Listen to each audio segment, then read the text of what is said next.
talented Mr. Drayton, aka Alice's baby. On today's show, we got it's your man, aka Gregory, hey Alice's baby. On today's show, we got a whole bunch of BS going down in the U.S. Can we survive another 250 years? I don't know. Listen, after checking last week's mailbag, I got a little something to say before we start the show. Check this out. And let me just say this. You will never see in any of my videos where I stop to clarify and state not all white people. News flash. You're not gonna. And you know why? Because the white people that know me, that I know them, they love me, I love them, they know I'm not talking to them. They already know I'm not talking to them. When I talk about racism in this country and racist people, they're not offended because they're not racist. Okay? I don't understand why you all don't understand that. And if something I said did something to your spirit, you may want to go lay on a lady's couch and try to find out why you felt that way. Right? If you're not transphobic, homophobic, ableist, texturist, colorist, xenophobic, when I talk about those things, you won't be offended because I'm not talking to you. Okay? All I am asking, no matter the hue of your skin, is to be a decent human being.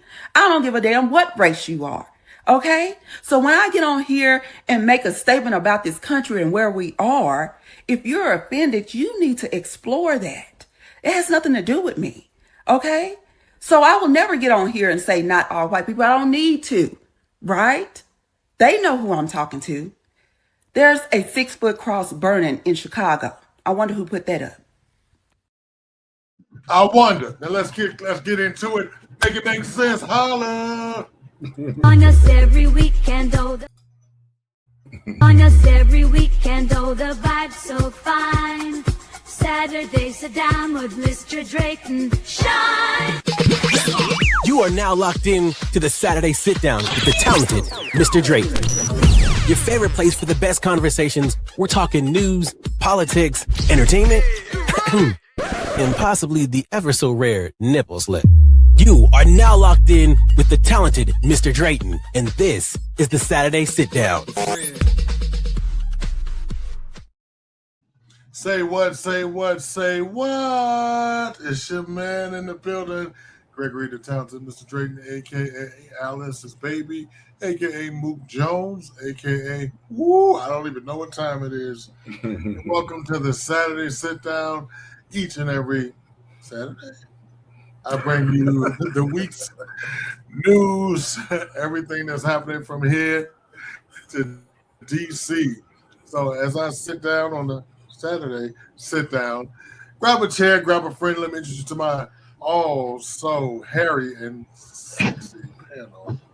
Let's get ready for a sexy party. Hey. First up, I got my co-host. This is my Monday crew. My Monday crew. So if you check us out on Mondays, I'm with one of these guys. You know, we in a three-way. So three-way. I feel used. Is that a good thing or a bad thing? You like I don't hate it, and that's the thing I really have to tackle with. I was like, some people are into that. Yeah. Listen, get in when you fit in. Let's start off with my man, 4 o'clock. Mondays, right on this very network. The Monday mailbag. You know, I hate showing this picture, but I guess I got it. What's good? You have to keep it occasional. Yeah, this is when everything goes wrong. So when y'all see me at the grocery store, do not think y'all are going to see this guy. I'm going to leave this picture up for a minute. I don't think he's going to have on Bugs Bunny slippers and a robe. Don't think you're going to see that guy. Right? My tattoos are kind of right here. I don't know what that is. Although I do. So, you know, Malcolm is with me on the Monday mailbag. Malcolm is also here on Wednesdays. Now, let me just tell you something about Wednesdays. Wednesdays have gotten so interesting to me, right? We ask G, you know, what he thinks about the topics that we put into it. So check him out, 7 p.m. Eastern Standard Time on this very network. Malcolm, the founder of M3, I'm so glad that you did this for us. Yeah, no, I think with the G thing was, I was doing that anyway for my own research purposes to, like, you know, see how you could view this through the lens of a Black or queer person. And I was just like, let me show my work. I'll just show my work. How did you get to that answer, sir? How did you decide it? I'm checking papers. Yeah, it's a pretty good way to do research. So yeah, it is a really good way to do research. And just because I can't get enough, well, let me just say something. Also, can't get enough of Malcolm's velvety smooth voice and that sexy afro as he drinks lemonade, that cool refreshing drink. Check him out on his podcast. M3 presents the Male Media Mind Bearcast every Friday. And if you join us, because right now you're watching us through Patreon, so if you join Patreon for a mere $5 a month, you can get access to early shows, poetry readings, adult content, picnics, behind the scenes stuff like this. Right. Well, like this is recorded for our picnics. Shh. Don't tell them how to go. Don't give away the secret. Be very quiet. We're hunting rabbit. I go and I change clothes and I come back at 7 p.m. and I explore my passion of music. Kukaracha, and I get in here with my man. I like to call him the Randalorian. His mama named him Randy, but I also call him It's Me, Randy, my co-host for this right here, the mixtape, 7 p.m. Eastern Standard Time. It is a rip-roaring good time. We often have lively debates about what music is, and it's news to me. Always has something that's news to me. So tune in. Bring the heat. Drag the bitch line. And you'll be seeing Randy on another show here in this network very soon as I kick and drag him. Look at me scared. Like, what are we doing, Gregory? Yeah. Stop that. Yeah, don't do that. Don't say that. Malcolm, make him stop. Push the button. Now listen, as we do each and every week, we come here. We have great segments, but everybody loves the black news. Malcolm, I have a question before I hit the button. What does black news mean to you in this era of Trump? That is a real question. This era of Trump, just seeing the news through a black lens mean to you? I think it is. For me, it's really difficult. I think you do a great job of basically roasting the news, because most of the time it's like, what hell are we in right now? And I do appreciate Amanda when she breaks down the L's. I started to realize it does make me smile a little bit. Like, I wonder, like, after the presidency, is she going to put them all together and just make a whole list of all the bullshit that he did? That's what I'm going to do. Holy shit. It's a lot. Yeah. And it's weekly. She used to do it once. Poor man. Yeah. She does it twice. So it is hopeful. Yeah, it is hopeful. Randy, what is just getting the news from a black perspective mean to you? Well, I mean, the phrase "you gotta meet people where they live" always comes to mind when I was originally just watching this show. It was the same news that you hear every day, but now it's being told to me by people who look and resemble me, and they're giving it to me in a way that I can understand the full spectrum of what the news means, but also what it specifically means to people like me. And that's what black news means to me. News is news, but the perspective with the black lens, that's what is important. Yeah. Well, you all check out this opening while I look into the camera and wonder, do I look like Randy? Holla. This is Black News.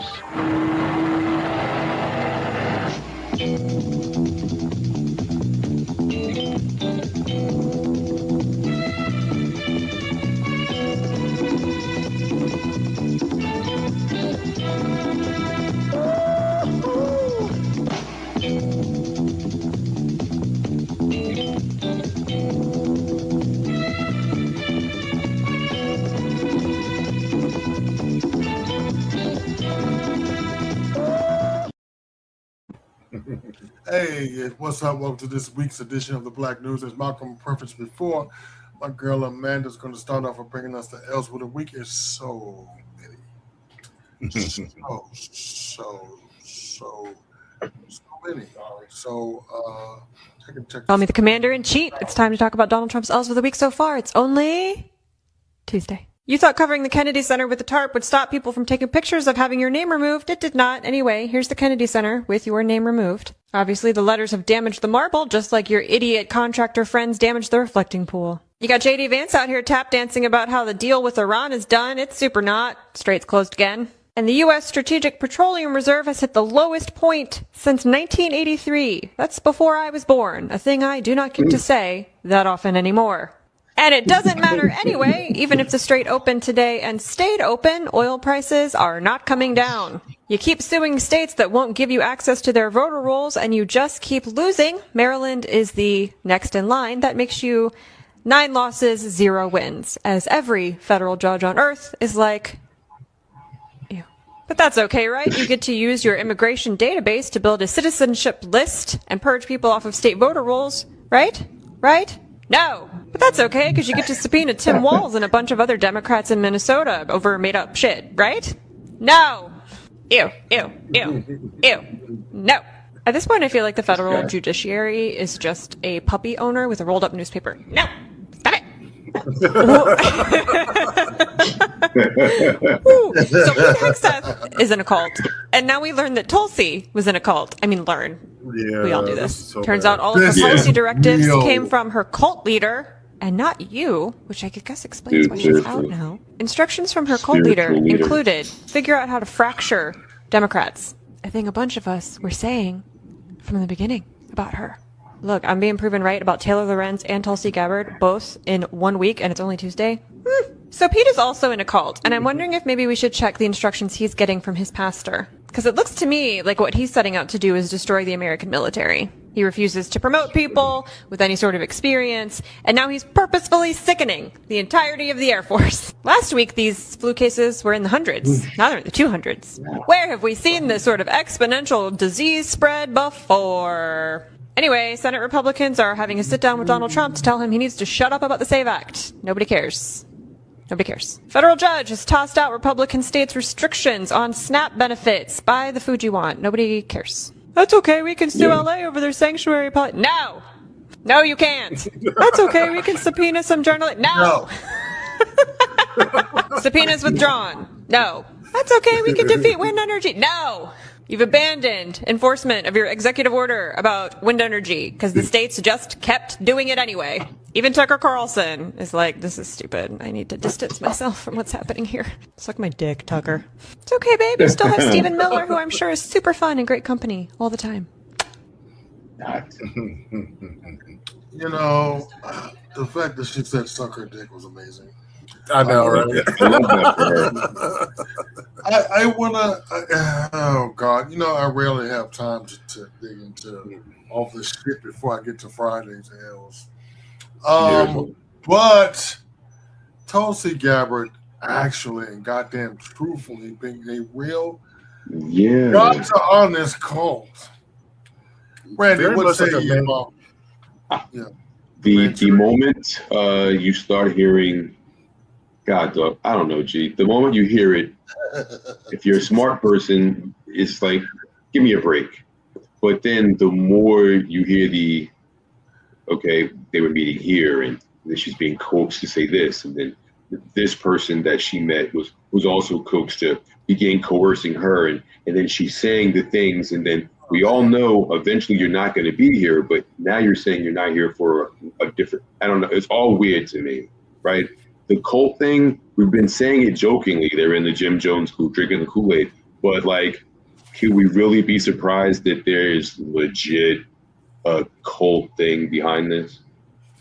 Yeah, no, they've actually been. I remember seeing this on Rachel Maddow's show, and she talked about this group from, like, 20 years ago. So it's nothing new, but you know, it's one of those things where it's not a secret, but it's I don't know. Like, I guess people call them open secrets. Like, we know what's going on, but people just don't. It's unknown. Okay, I'll give you that. Yeah. So, like, one of the things that this group used to do was just to house representatives of Congress, right? And then they would groom them. They were actively trying to recruit people and so she was basically a Manchurian type candidate, right? Like they were okay. Well, yeah. This is not like a happenstance. They've done this with other congressmen and other officials. Yeah, and they just got the evidence. They got all the receipts. But I'm just saying, she's not the only one. She's not the only one, right? In case you're just joining us, we're discussing the fact that there was this. But they all seem to be puppets of someone, or coerced by some. It's like these group of people who are doing the bidding. They all got somebody Pinocchioing them into Pinocchioing them into something else, right? Because even the shout out to Swag, even as he pointed out, the couch fucker, like Peter Thiel's got his hand up his ass. So they all got somebody pulling the strings behind them. It's interesting how compromised all of them were, that there are people who can manipulate them in our government. Well, Malcolm, guess what the fuck? You thought that was some shit? Call me the federal judiciary. It's time to talk about Donald Trump's L's for the week. A judge has permanently blocked your first executive order limiting mail-in voting and requiring documentary proof of citizenship to blah, blah, blah, blah, blah. Suck it! I'm going to print out this executive order specifically and use it to pick up dog shit. Fine, we'll just get the states to do it. No! Republican governor of Ohio has vetoed a bill that would have restricted mail-in voting. Now, why would he do that? Come here. Old white Republicans in rural areas vote by mail. Nope, I'm not done. So does the military. You cannot win any elections without those two groups. Gerard Butler has really let himself go. Anyway, a Republican state senator from South Dakota is now facing felony charges for what? That's crazy. Election fraud. You keep sending ICE to arrest people at courthouses, and a judge was like, ew. Executive order vacated. Yet another dog shit tool. You tried to limit student loans that were available to nurses and other healthcare providers, and a judge was like, ew. Ew. We need more nurses, you dumb mother. Uh-oh. The judge has ordered Todd Blanche to release more of the Epstein files. This lawsuit was brought by Katie Fang from the Midas Touch Network. You think left-wing content creators are stuck in this country with you, but you're really stuck in this country with us. Go fash, lose cash. Billionaire owner of the LA Times took it all MAGA, and now they can't pay their bills. Vendors, contracts, nothing. Because everyone canceled their subscriptions. Federal judge has blocked the DOJ from obtaining the medical records of minor children undergoing gender affirming care. Your obsession with little kids continues to be weird. Oh, and then you tried to sue Jersey over their unwillingness to cooperate with federal ICE officials, and a judge was like, no, screw off. You've appealed the first of your 9 court losses where you try to get voter rolls from states, Michigan in this case, and the appeals court was like, look, we told you the first time. We're just going to keep saying it. Go away. Nobody likes you. Everybody hates you. Guess you should go eat worms. You can get some out of RFK's brain. You canceled a bill signing for a bipartisan piece of housing legislation, the first in 30 years. Congress had already set up a ceremonial desk for the signing or whatever. I don't know if you know this, but this bill becomes law after 10 days no matter what you do. And then Maxwell Frost sat at the ceremonial desk and frame mugged you. President Frost. Oh, and Alligator Alcatraz is closed. Screw off. It's okay, babe. I'm sure as you come to the stark realization that nobody is scared of you and we all think you're a giant fucking dork, you can hug your crypto for comfort. Well, It's like that what was that meme from that movie with Woody Harrelson where he was drying his tears with the millions of dollars? Oh, yeah. I mean, that's kind of, yeah. I was like, yeah, it's kind of like so sad. You know, billions. We're going to get into it, though. But I want us to play it before I play this next.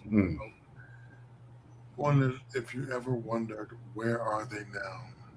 Sing it with me, Randy. Where are you now? Where are you now? Thank you. Yeah, I love this. Check it It's out. Monday night, and here's what happened. Is Mitch McConnell still with us? We don't know. And why wouldn't we know right away if Mitch McConnell had passed away? Well, because according to state and federal law, the governor of Kentucky, where Mitch McConnell has long time served as a senator, would get to pick the replacement to finish out Mitch McConnell's term until a special election could be called. Now, the governor of Kentucky is Democrat Andy Beshear. So Andy Beshear would likely pick a Democrat to serve in that role, which would be very interesting and very much a reason that the powers that be may be trying to hide the status of Mitch McConnell at the current moment, or for as long as possible. In other missing people news, there is an update in the Nancy Guthrie case. Apparently, 2 ransom notes were given to the family in the days after Nancy Guthrie's disappearance. The first one was demanding cryptocurrency ransom. And in the second one, they apparently apologized to the Guthrie family, saying, "We're really sorry, but your mom did pass away fairly quickly after we kidnapped her, and she is buried in nature." Savannah responded on her Instagram saying, "We hear you. We understand. We would like our mother returned to us. We will still pay." That's what that was about, apparently. But there's been no other breaks in the case since then. It's just that they released what that second ransom letter said. JD Vance claims that Iran is going to allow American and nonpartisan investigators to oversee Iran's nuclear program. And Iran said, that is not true. Why do you guys keep saying things that aren't true? We keep having these meetings. We keep going through these points. And then you go on TV and say something that is blatantly false. Vance was also seen today borrowing somebody's laptop to type up deal points with Iran, which is just kind of like deeply unserious, lacking strategy, lacking process for how we conduct diplomacy and deal making and national security. And that's because none of that stuff seems to matter to this administration. All that matters is people making short-term decisions to cover the grift of the Trump administration looting the American treasury, in my opinion. Speaking of a grift, this is what the reflecting pool has been looking like from project just finished to about a couple days later to like a week later. And now Donald Trump is blaming rogue vandals for destroying the reflecting pool. This is a tactic called Darvo. He uses this often. This is a psychological manipulation tactic used by abusers. Darvo: deny, attack, and reverse the victim and offender. Anytime something goes wrong for him, he Darvos. He does exactly that. And in karmic news, Kirk Hammett, who is the guitarist for the band Metallica, wore this shirt last week during one of their stage performances. He calls Taylor Swift a CIA psyop, and then this week he falls off stage injuring himself? More from Maggie Haberman's book, Regime Change, in the next video.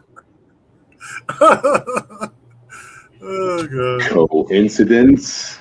I think I don't fuck with that Tay-Tay code. I'm telling you. so many things. So I want to say about the Todd Blanche situation. Okay. So like the way this works,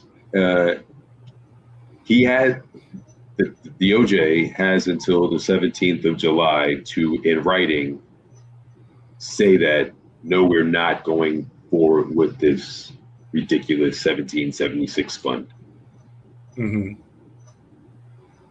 Because his lawyer refused to actually drop this. He's just saying it out loud, but they're still like behind the scenes still going on, right? Right. Because of the 17th.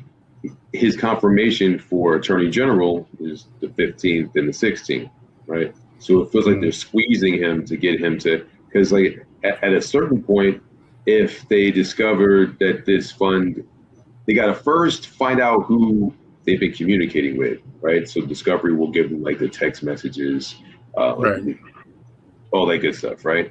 If they can find that this legitimately is a slush fund with taxpayer dollars, they can shut that shit down. But that also should have a negative consequence for him for his confirmation to the Attorney General thing. Yeah, I think that was one of the reasons they backed off so quickly. It's exactly what you were saying. That they didn't want that discovery to occur. So Yes, but We got to the 17th. you know, I don't know. Congratulations, America! You really fucking stepped in it. Hey, Well, great you know, now. I like, yeah, since when? I like running my mouth. Markham likes running his, and so does Randy. That's why right now we're gonna have the conversation. I need some theme music. Oh yeah, I gotta remove this banner. It's real. Okay, there we go. You joining for the Black News, now for the conversation. So, I don't know what. I like to start my conversation off with cartoon. I don't know about you. The story of the fat orange monster and the pool of sorrows. Once upon a time, in a far-off land, the fat orange monster was having a very, very, very bad day. The monster had kinda sorta utterly destroyed most of the kingdom. He taxed everyone into poverty. He was constantly being hounded about the evil shit he did with Jeff the Wizard. And then he went to war so he'd look all big and tough, but then he lost, and he looked like a fucking dumbass loser, which he was. Nothing could go right for the monster. And so he had an idea. "That's it," he exclaimed. "I'll paint that pool out there. Everyone loves a pool. They'll all come and look at it and be like, that monster, he sure isn't a fucking dumbass." But the monster was a dumbass. A massive dumbass. And like the massive dumbass he was, he fucked it all up. The pool leaked, and plants started growing in it, and the people kind of chuckled. Like it wasn't that big of a deal. It was what we expected at this point. But the monster was so angry he screamed, "Bleach the pool! Kill all those fucking plants and poison the ducks and geese or whatever!" But the pool bleaching just made the cheap paint come loose and float to the top, which was a really weird sight to see. And the people, curious, went to go look at it. And the monster, being a dumbass fat lardy baby, cried, "Vandals, you've defaced my pool!" Because the dumbass fat lardy baby monster couldn't comprehend that he was the one who fucked up. And he couldn't just fix the problem and move on. Instead, he blamed a guy, just like some guy, who walked past it and looked in and said, "Huh, that's weird." And the monster screamed, "Him! Take him to the dungeons! Flay him! Flay him alive!" And the monster ordered his knights to guard the pool, which is a really important thing for them to be doing during a literal war. And the monster looked at his weird chemical paint swamp with dead floating birds in it and smiled to himself, and he said to no one in particular, "I'm doing such a great job." And the people looked back and sighed in disbelief. Only 943 more days to go. Get in the fucking box, you Oh weird loser! shit. I think we're all screaming, "Get in the box" now. It's just screaming, "Get in my box! Get in the box! Get in the goddamn box!" $943 is not a lot of money. 943 days left. But 943 days is a long fucking. It is. No, it ain't long. They were saying like the war in Iran cost every American about $411 so far. If you were to divide it evenly amongst every American. That's crazy. That includes babies. That includes babies. Yes, that includes all 330 million. $411 so far. There are about 11,000 people who are stranded in the strait. This is what's so crazy. There's 100 boats that go through there at any given time. Mm-hmm. They're still there. Like they're afraid to move. 11,000 people who are displaced because of this. And then news update. They dropped drones on the strait today. Mm-hmm. And They did. Poopy Pants. Yep, Poopy Pants is blaming Iran. Iran's like, "Suck it, bitch." Whatever. Because it's like, if you don't do what we say, we're going to blow you up. That's what we say. And they got our money. Randy, let's not forget, motherfucker. We just gave them 300. So yeah, it's like so much money. So they keep moving the needle because this administration's so good at negotiating. right, and then let me tell you something. Normally at this time of the month, I will be reporting on the economic news and the job numbers. Yeah. I don't believe them. It's lies because they're like, "Oh, the GDP has moved 2.1% up." No, ma'am. No, ma'am. No, I ma'am. mean, I'm not going to sit here and tell these lies to these folk. No, I'm not doing this this. is like what 4.2, and like job growth is like what 3.4. 3.4. Well, one of the problems is like Doge came in and Wealth growth, I mean. most of the systems we don't know that what would the truth count these numbers in the first place, right? So, yeah, so it's a really taxing job to do these numbers, and then they fire like 10% of the staff just off the top, and then the people who are there, a lot of people just left because it's just chaotic, Yeah, and then You know, that one guy in the office that wants to be the boss, he's there. You know what I mean? That one bitch that wants to be the supervisor. It's going to be interesting when this is all said and done, how many people over just the first 2 years of this administration have become unemployed. I would be interested to have historical numbers. That would be interesting to know. I do know there is staggering. 10,000 unemployed black women. Correct. I know that motherfucking number. Correct. Because I ain't counting nobody else, but I know that number. So listen. Right. Vote, vote, vote, vote, vote, vote. This is all it does. Check this out. Listen, did y'all hear about the hackers that have hacked into this website? Listen, did y'all hear about the hackers that have hacked into this website and seen that all these politicians are going to secret meetings and resorts with these billionaires? The list is going to shock you. Check this video out. So a hacker just blew the lid off a secret society that's been meeting in luxury resorts for 20 years. And the guest list reads like a who's who of everyone currently running or dismantling the United States government. Let's get into it. So the group is called Dialogue. It was co-founded in 2006 by Peter Thiel, the billionaire who has spent the last decade bankrolling the careers of MAGA politicians. Dialogue describes itself as a private, invitation-only society.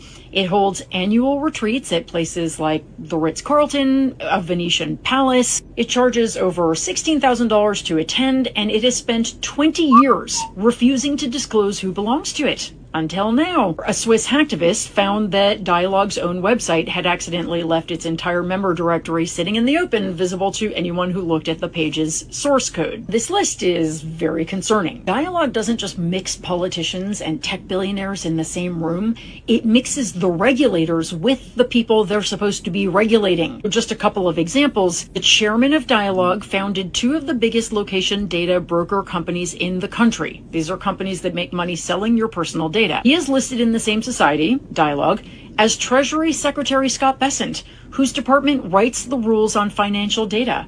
Also, Senator Ted Cruz, who chairs the Senate committee that oversees the FTC's Data Privacy Authority. So a guy whose business is selling your personal data is in the same exclusive club with the two people most responsible for deciding if that's even legal. Then there's Palantir's other co-founder, whose software runs data systems for ICE and the Pentagon. He's chilling out in Dialogue with the Army Secretary and also Congressman Jim Himes. He is the ranking Democrat on the House Intelligence Committee. That is the committee that oversees the agencies that Palantir does business with. And if you follow me, you know that Himes is also the most powerful Democrat when it comes to deciding whether FISA Section 702, which is the government's warrantless surveillance program, gets reauthorized with what privacy protections. And civil liberties advocates have been ringing the alarm bell about him for pushing to renew it without meaningful reforms. Now we know why. It goes on and on. Ezra Klein is on the list, Cory Booker, Wes Moore, Julian Castro, hanging out with Jared Kushner, Ted Cruz, Leonard Leo, and Epstein pal Lawrence Summers. The whole thing is just stomach-turning. Anyway, this is what the deep state actually looks like. It is not Pizzagate, it's not Q. It is a $16,000 retreat in Venice where the rich people writing the rules and the rich people those rules apply to are on a first-name basis. Yeah. All right. So this is what I was talking about when we talk about like stealing elections. This is the mundane way in which people actually steal elections. They do it in the open, really. They just pay the people. Like, you're going to do what I say. It doesn't matter who wins because I'm paying, I just got the money. You got the power. I got the, It doesn't even make sense. So like when you see now that Elon Musk has the net worth of more than half of the states of the United States, right? Like his net worth is larger than like half the country, like not by demographics, but by land mass. Like he could just buy it. It's like 2.2 million homes he could just buy at about $500,000 a piece. He could just buy a whole state. I can't imagine that sort of power doesn't creep its way into government. It's just well, expansive to not to think it does. To be fair, Ezra Klein and the governor of Maryland pushed back and said, Yeah, because my name was put on there falsely. I'm just saying that's what they said. So Westmore in particular, like the hell with Cory Booker. I've always knew that brother was on the hook for something. Westmore, he wrote a book like 13 years ago before he was even running for a political office, right? Mm-hmm. This group of people asked him to speak about what it would be like to be a person who looks like us. He spoke to those people 13 years ago, first and only time being there. He didn't dig the vibe he got from them promoting his book. After that, he was done. But because he passed through the door, his name got on the list. And the reporters who broke the story, Wired, right, they led with that. And it makes sense. But upon further investigating, they realized it was merely just that, one and done 13 years ago. As he even points out, he never even met Peter Thiel. Yeah, and Cory, to be fair, Cory Booker said he got a donation and they tracked it, to speak, and they tracked it down. That's how his name got on the list. So take that with a grain of salt, y'all. But it's how that is how it's done. Now listen. Now listen.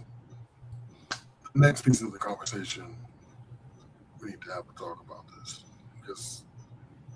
because I want to talk about it. All right, strap in, Hope Corps people, because this one is a doozy. He's not going to make it to midterms. That's my take. And here's my reasoning. We all know that he's been living on borrowed time, right? But now we know who he's borrowing that time from. Pharma company, Eli Lilly. And before I get into it, make sure you go check out the original video from Epistemic where I'm getting most of this information from. We know him, we love him, go check it out. But essentially, what he's kind of taken and added up is that Trump is on a new experimental drug meant to keep his heart going. And I already know what you're thinking. What heart? I know, believe me, but anatomically, he technically does still have one. Don't believe the part about the drug though?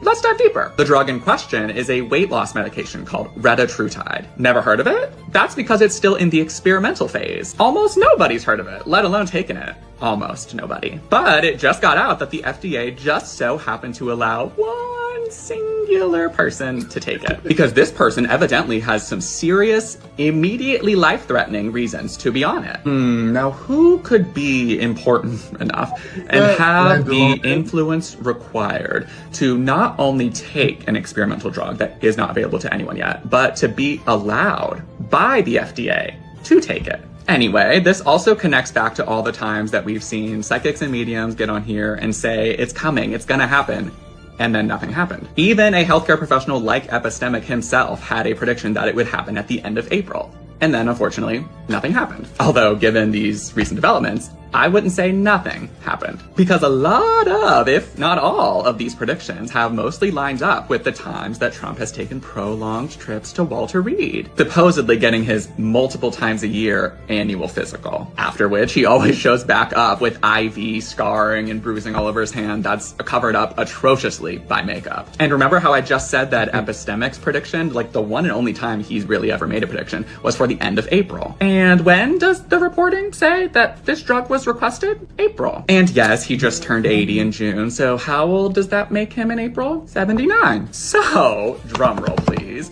the working thought from both the medical and woo-woo sides of things is that it has already happened multiple times, and that this drug has been the thing intervening and quite literally snatching him back from the brink. And hey, to each their own, believe what you want, right? But you can't look at all of that and say it doesn't add up and track. Also, the White House literally made it a point to come out and deny that it was him, so we basically just got confirmation that it was him. We also, in the last couple months, have seen these formerly dedicated MAGA Republicans jumping ship. Some very publicly, others more quiet. Nevertheless, that signals to me that the coalition has indeed fallen apart as a result of their cult leaders' days being extremely, extremely numbered. Even if we don't publicly have that confirmed yet, they cannot keep him around forever. And my guess is that he won't even make it to the midterms. And based on everything I just laid out in this video, I think they all know that now too. But what do y'all think? Has his time come and gone and come again?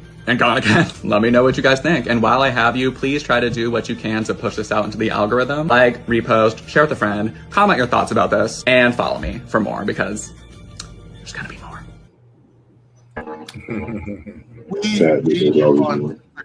What's up, Dre? What's up, Kamala? We pontificate about this quite often, right? Yeah. Mm-hmm. I know some very, very capable medical professionals, and I was telling Malcolm, and they were like, "Greg, I know what death looks like." You know what I mean? Yeah. You know what a patient is at the end of their cycle. You know, because it's one day we all have to go, buddy. You know. Yeah. We are middle of the life. Yeah. I was gonna say what's interesting about it is the leak only helps Eli Lilly as a company. I think that's what's so funny.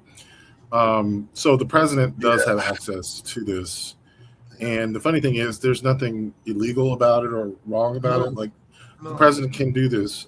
He did it when he had COVID, right? Like he got the vaccine before it was released because he got COVID and he got the vaccine. You know what I mean? And told you not to take it. Them dumbasses told you not to take it, but he got his own. He was taking experimental drugs for that. Right. So they will do it. Right. So what's interesting is I was reading about this drug because I first of all want to get on a GLP-1, but I am curious about like what's coming up. And so this one's in development now. It's in human testing or whatever. What's crazy is this is a weight loss drug, by the way. Mm-hmm. Even though it does help you with your heart, it's one of these things where it manipulates a certain enzyme in your stomach that like makes you feel satiated, so you don't eat as much junk food. It's like it's actually hitting restaurants and other food establishments because people are just buying, eating less food. But then on top of that, it deals with addiction. It deals with heart disease. It works for diabetes. It's like this crazy miracle drug that they are ready to suck, everyone's money out with it. Because the old GLP-1s are become generic soon, right? So they need the hot new drug. What's the best way to do that is to give it to the president and then leak about it. That's what I feel like is so dirty about it. Is that they leaked the guy's age, right? They could have just said a person's in the White House. So he's 79. I thought that was like the kicker. I was like, yeah. When I saw that, I think it was the Randy Lorian that said that to me. And shout out to Randy. Well, I think we're on the so many angles to that story. It really is. Yeah, I think Randy, our social media is on the same algorithm. But interesting enough, that is just cray. That is just so cray. But stay tuned. Like I said. What did you say before, Cheese? Some weeks ago, you said the percentage of how many presidents die in June. Oh, I got a video coming up to remind you. Don't even worry about it, brother. It's 13%. But I have a refresher because I'm here for you. We're looking for the signs. We're looking for just a little bit of hope. Come on. Just getting that hope in there, brother. I get it.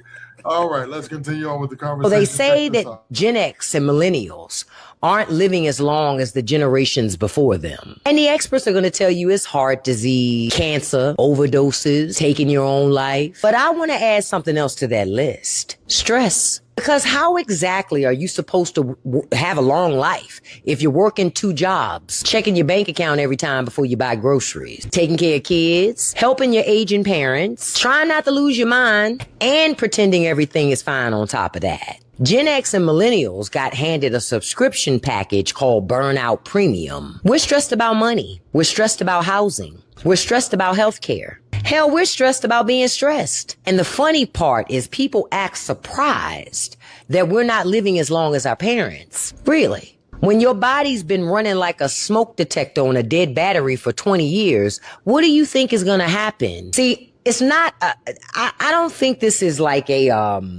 this isn't a health problem. This is a quality of life problem for America. So let me ask y'all this. Why do you think Generation X and millennials aren't living as long as their parents? And what would actually have to change to turn it all around? Motherfucker, when it take you 3 jobs to pay 1 month's rent.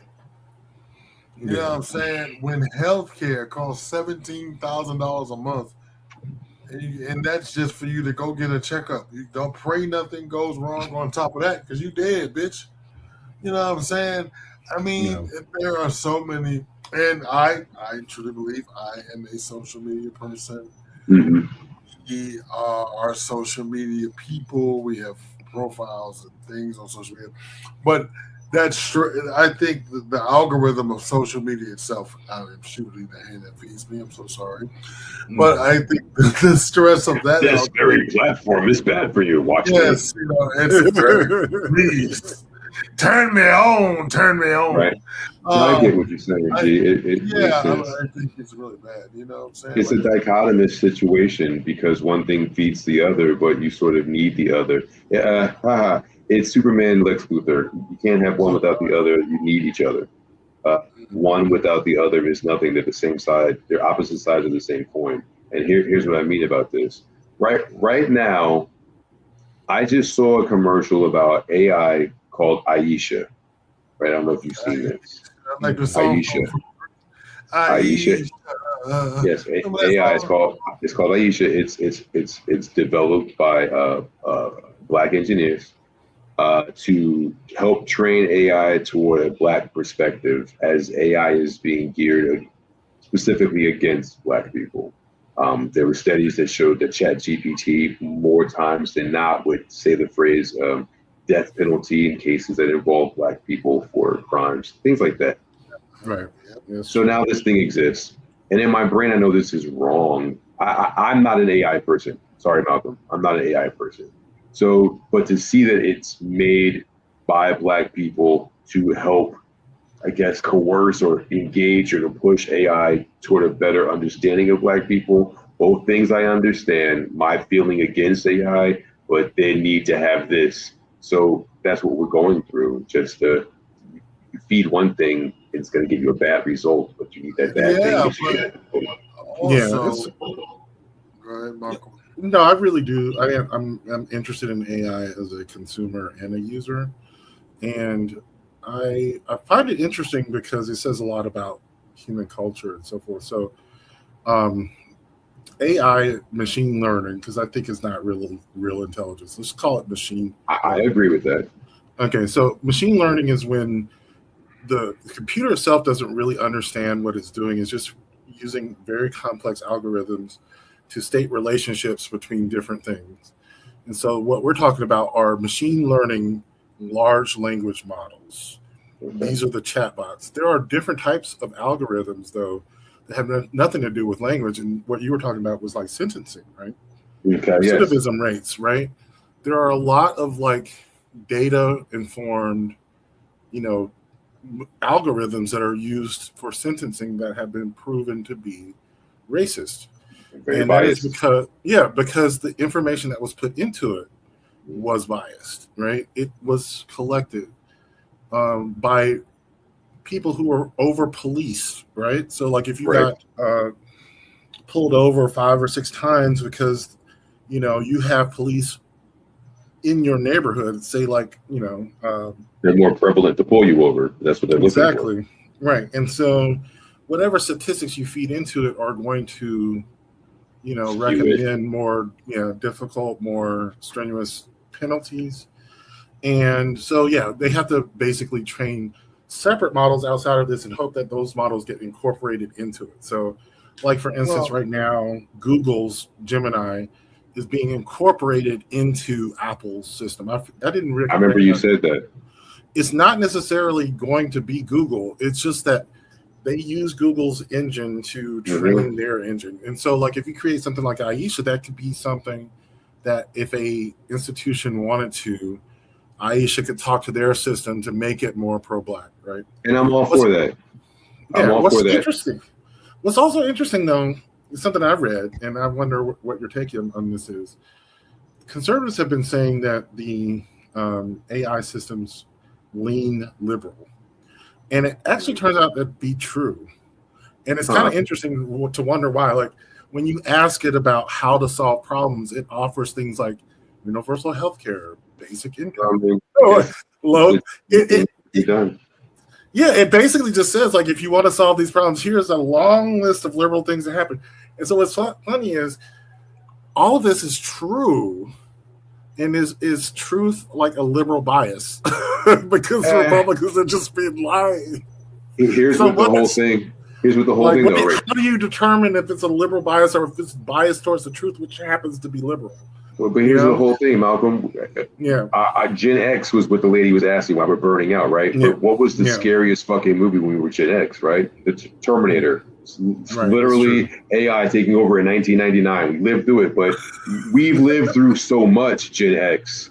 I don't think we're burning out because of a task we're doing currently. Well, we've gone through a lot. Like we've gone through a lot. Go ahead, bro. Yeah, I'm sorry. Be clear, Randy. Malcolm was born in 1980. Right, so he missed. Right, so he got the other end, right? Well, okay, so I missed the first Sony Walkman. We got the ones that first came out. What I'm saying is, I was introduced to Terminator with the sequel, not the first movie. Correct. I don't think Gen X so much, specifically Gen X, is burning out because of all the singular tasks that we have to do. I think it's the accumulation of the things that we have already gone through. That's the point I want to make. Yes, that are chipping slightly ever so often. That supposed strong person who's gone through latchkey, whatever, we were able to blah blah blah. But now, cumulative things, not just the stuff currently. It's like years of, in my opinion. Right. Yeah. Jason chased us. Freddy Krueger hopped into our dreams. I mean, bird flu was going to murder me. Y2K was going to take all my money, ruin the world. Yeah. Darth Vader was Luke Skywalker's father. It was a lot of trauma. It's true. It's true, though. Yeah. We had a financial collapse and a pandemic. The pandemic was straight out of some sort of movie. Not to mention 9/11 itself was like, for people who actually lived through that shit, like, yeah.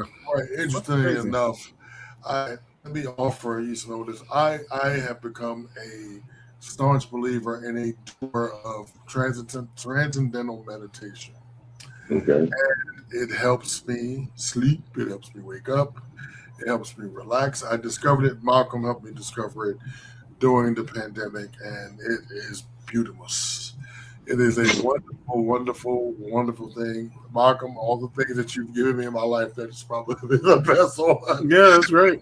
Given me a lot of things, but just know that transcendental meditation and to focusing on something and relaxing, get that heart rate down because you're gonna have a heart attack, party people.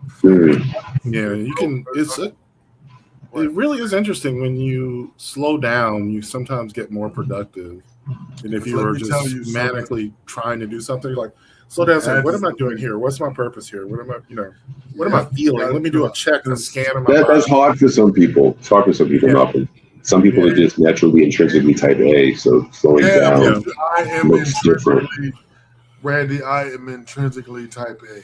Okay. Yeah, slowing down looks different for someone like us. Yeah, it's true. It's true. But I have, what I recommend.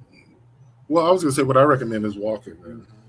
So, like, if you are in a physical activity and you are on autopilot, I would recommend no headphones, no stimulation, and you just literally listen for things. Try not to listen to your own mind, but listen to things around you. It's a great way for people. Yeah. I recommend roughing up the suspect. Oh my goodness. Relaxing. Oh my goodness. Thank you for joining us for the conversation. I don't know where this went. I was trying to help you. We were giving advice on how to survive and not die as a Gen X or millennial. You offered meditation.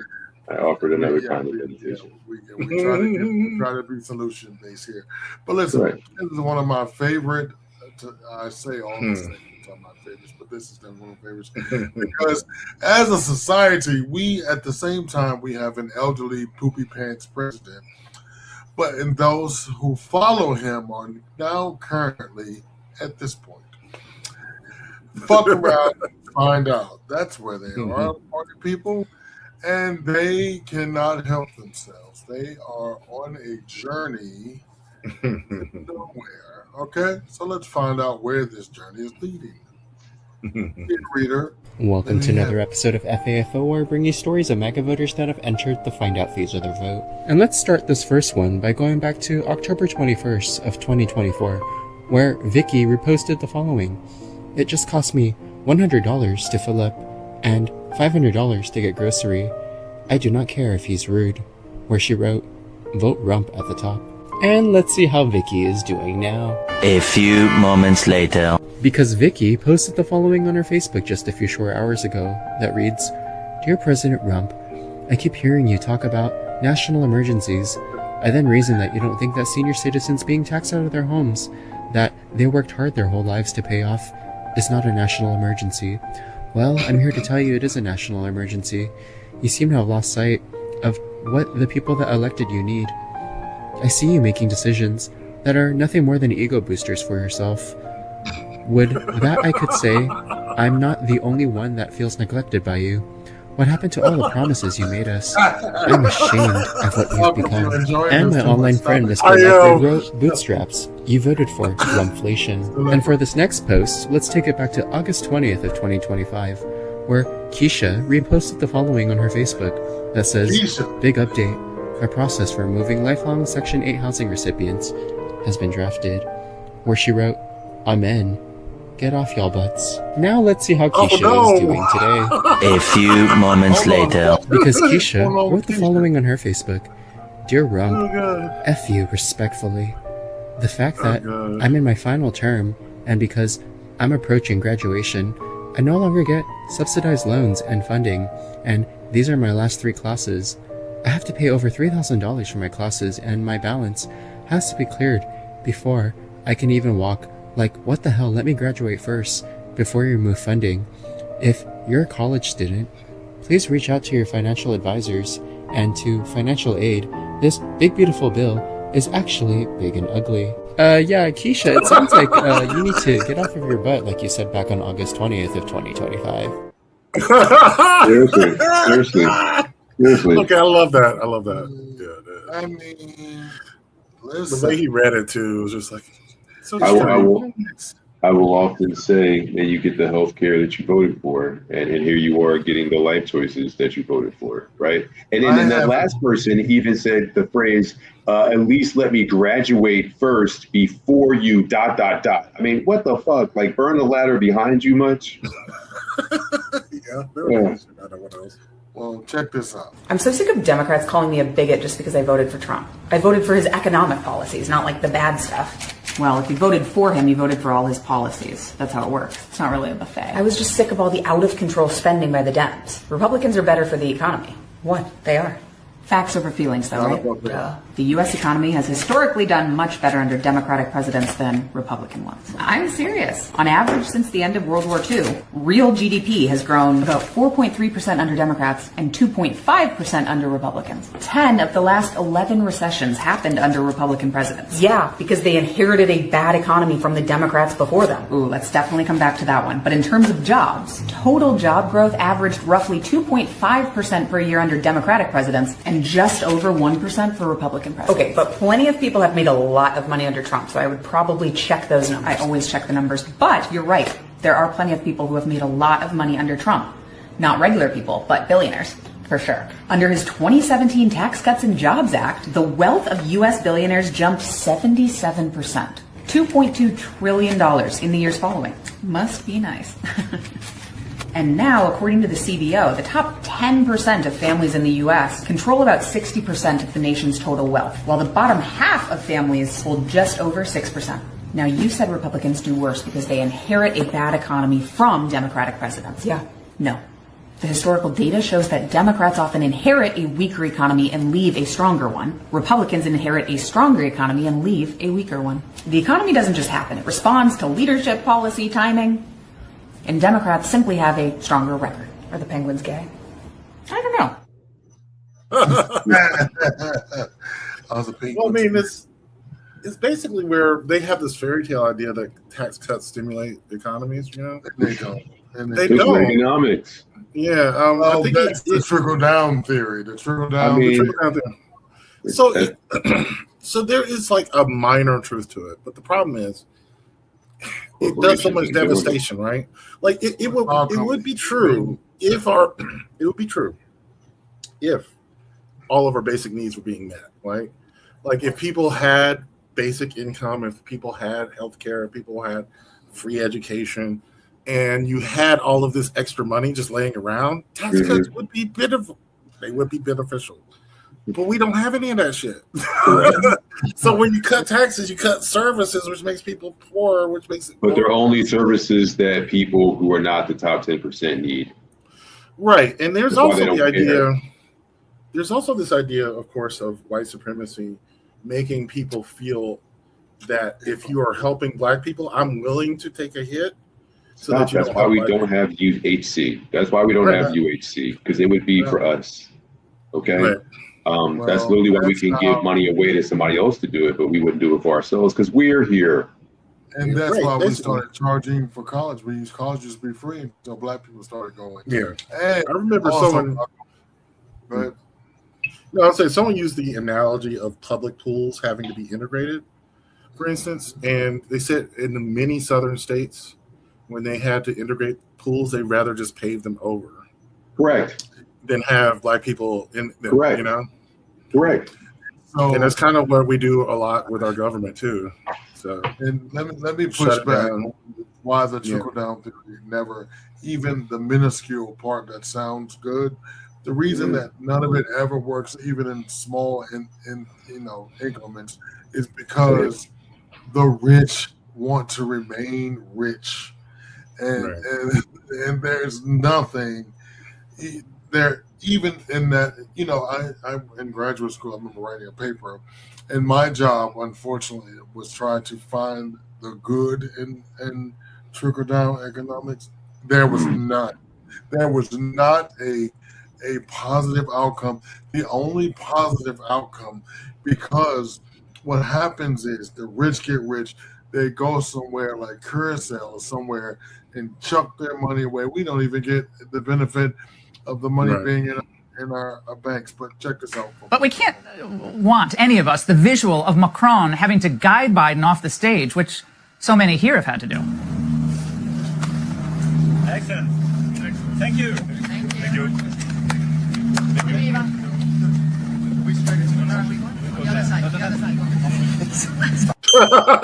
Honestly, I'm not sure I could have written that any better. Make sure you tag Laura. Thank you. Look on her face was hilarious. And by the way, I did tag Laura in that. Oh god, absolutely. Where the fuck is George Clooney now? Right, yeah. Where the fuck is George Clooney now? Right? He had all this shit to say when Joe Biden, who we now know was most likely dealing with the effects of cancer, doing these random bullshit shits that they always call him on. Listen, and he's right.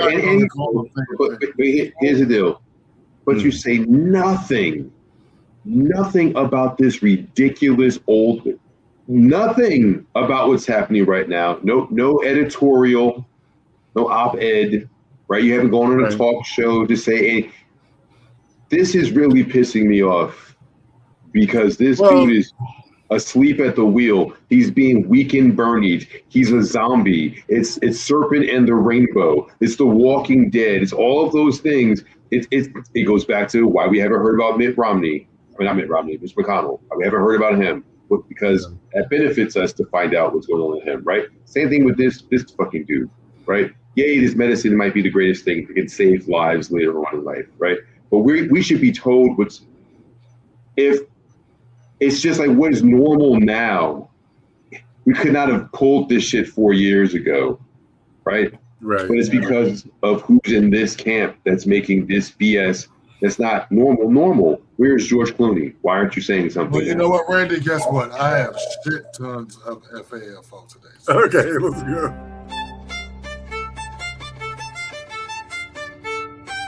This is my personal favorite. This is for you, Randy.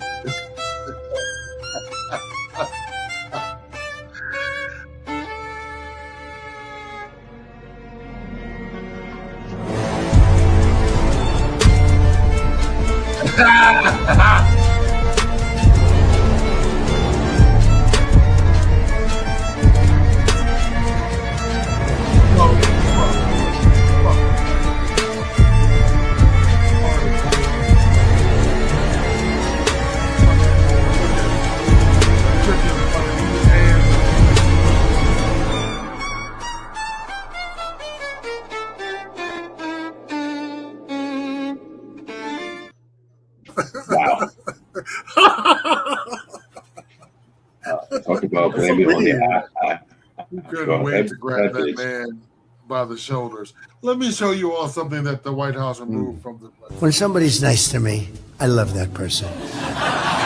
Even if they're bad people, I couldn't care less. I'll fight to the end for them. Because the United States can't take care of daycare. On Palm Sunday, Jesus entered Jerusalem as crowds welcomed him with praise, honoring him as king. They call me king now. Do you believe it? Well, I'm a king. If I was a king, we'd be doing a lot more. I'm doing a lot, but I could be doing a lot more if I was a king. So if it doesn't happen, I'm blaming J.D. Vance. If it does happen, I'm taking full credit. You know what? Sometimes he is genuinely funny. I have to say this. Yeah, but it's not funny because unironically, he's not trying to be funny. Yeah. He's not trying to be funny, but he is funny. So he was in this cabinet meeting, right? And I think it was like a Treasury Secretary was trying to tell some story about Albert Einstein or something. It's like, sometime in 1914, he published a nobody cares. He said nobody cares. He just interrupted him and just said nobody cares. And it was fucking hilarious. It was so mean. I think he's just a bully, but yeah. And the problem with that is our lives hang in the balance. Thank you. I know. He's a dude that shits himself on a regular Jamie basis. Rose Spalding, out of Ohio, is it? Are you in Westchester or Fairfield now? I know you were born in Hamilton. I could be getting all of those a little confused. I don't really know, but I guess it doesn't really matter. Potato, potato. Here's the thing, Jamie, you made a big mistake today. I don't know if you know that or not, but you're about to find out. But there is some good news. We all learn from our mistakes, so you should just chalk this up to a life lesson. I can tell that you went through extra measures to make sure no one could find you on Facebook. But here's the deal, babe. Your friends didn't go through such measures. So you can thank your friend Philip for showing me exactly who and where you are. I do have a few questions for you. One, why do you little Nazis always involve yourself in our business when we don't give a fuck about yours? Two, where did you get the audacity to come on my page to tell me that I'm lacking grace because I'm not sympathizing with a woman who went out of her way to cover up one of the largest child sex trafficking rings in our history? Coming on God's green internet in 2026 to declare that you support child rapists and pedophiles is wild fucking work.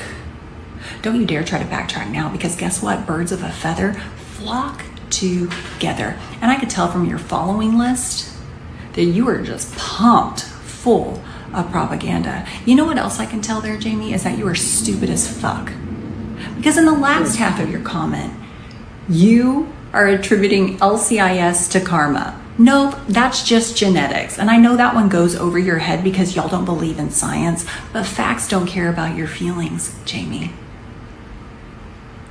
Maybe I should give you grace, though, seeing how you are just a lonely, weird-ass, ugly woman.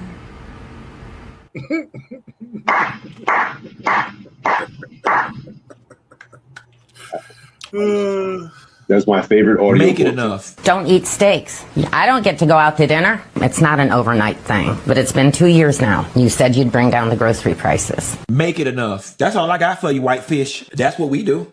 In the wake of the discriminatory policies, police brutality, the blatant racism, the taunting, the antagonizing, the rising gas prices, the unemployment, the housing discrimination, the unfair prison sentencing, the gerrymandering of black districts. Make it enough. You can do it. Here's what's funny. You would think after 600,000 black women have been let go from their job, you would think that overwhelmingly there would be a corner of the internet that is just black women on a soapbox crying. And we haven't seen it yet because what? They made it enough. I'm like Derek Jackson's wife when she said, y'all see a wig, I see a helmet of salvation. See, one thing about this skin right here, we see power and resilience. Something about this right here, we know how to make it enough. We don't jump off bridges. days and off our whole families and take pills and unalive ourselves when bills get backed up or when struggle ensues or when we can't go eat steak. We make it enough. Sis, somebody better teach this hoe how to make a pot of spaghetti. Let's help her out just a little bit, y'all, because y'all know she don't know how to make it enough. Drop down in the comments right now and give elderly white fish a suggestion of a meal she can make to help her make it enough. I'ma start. Bitch, you better go make you some spaghetti. You better go get you a nasty pack of ground beef, old nasty thing, prego or ragu, and some Mueller's noodles, bitch. You better make you a pot of spaghetti. You don't need no Texas toast, bitch. You better get you some dandy bread. You better get you some Wonder Bread. You better get you some Nature's Only, and you better make it enough. The girl said tuna and chicken salad. They said chili. They said baked chicken and rice, pot pie, shepherd pie, beans and weenies. Make it enough. Red beans and rice. Bitch, you better figure it out, and you better do it moving. Fish, you better make it enough. I'm gonna tell y'all something. I swear by a pot of spaghetti. And I hear all that y'all saying. And if you want to get fancy and hardy it up, chop you up an onion and a bell pepper and put it in there. Okay? Make it enough. Chicken and rice or something that involves rice, beans, and cornbread. Make it enough. Y'all better tell her. Come on with all that crying and shit, bitch. Shut up. The insane story of Lil Donnie's claim to be the most powerful man to ever exist. A few months ago, while writing Regime Change, the author sat down in the Oval Office with Donnie. We were days into the Iran War. Americans had died. Children were slaughtered. And Donnie was obsessed with maple trees. He had stacks of printouts of maple trees because he has decided that he's going to replace all the trees at the White House with prettier ones. And he unironically claimed to be the best person to pick out maple trees, which we're all going to pretend is the job of a president. But, he told the reporters, he's not just a world-class arborist. He's also the most powerful man to ever exist. And he had proof. He had an aide bring in a printout. It was a glowing, sycophantic suck-up 2 pages long about how amazing Donnie was. The document claimed that Donald Josephine Trumpkins was more important than Attila the Hun, Genghis Khan, Napoleon, Stalin, Mao, and the mustached fellow from Germany. Donnie proudly said it was written by a learned, respected presidential historian. The reporters, being reporters, looked into the author. It turns out it was written by a friend of Donnie's golf caddy. A fucking golf caddy. It's also worth taking a moment. Look at that list of leaders. They're all universally thought of as fucking monsters in one way or another. But some dude somewhere said Donnie is a big special boy, and he couldn't help but run around showing everyone the gold star he got from a fucking golf caddy. Anyway, while Donnie was playing with maple trees and showing off his attaboy, we lost the Iran war, and the economy is in fucking tatters. Happy Thursday, friends. I mean, where was the line? Yeah, I love how he ended up with just Happy Thursday, because this is just Thursday or whatever. It's just another day in Trump's America. In America with 3 Ks. You know how sometimes I see something and then you have to see it too? This is one of those things. So yesterday was the opening of the Great American State Fair, a Trump-endorsed activation to celebrate America 250, and they couldn't get anybody to perform, so he was able to force the president's own band to perform, which is made up of active duty service members who are often some of the most talented people in our country, who dedicate their life not just to music but also to serving our country. But they are on call for the president, and since all of the regular performers dropped out, he was able to force this band to play. Yeah. But why'd you gotta do him like this? It's for you, Randy. Come on. Oh, no. Come on, Randy. So you got them to perform YMCA? Who in the Village People was alive to do this? They were not. That's the military band. That's what I'm saying. Who said this was okay? Who was alive to be okay to do this? Oh, that's crazy, bro. That's where we are. That's where we are. God, I hate this. I hate it, dude. This timeline sucks. All right, y'all.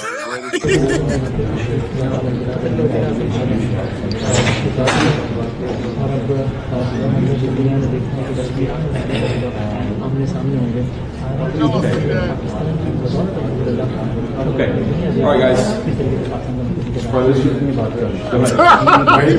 Awkward. He is What was so happening? awkward. What was happening? No. I didn't quite understand what I saw, but Okay, let me. Okay.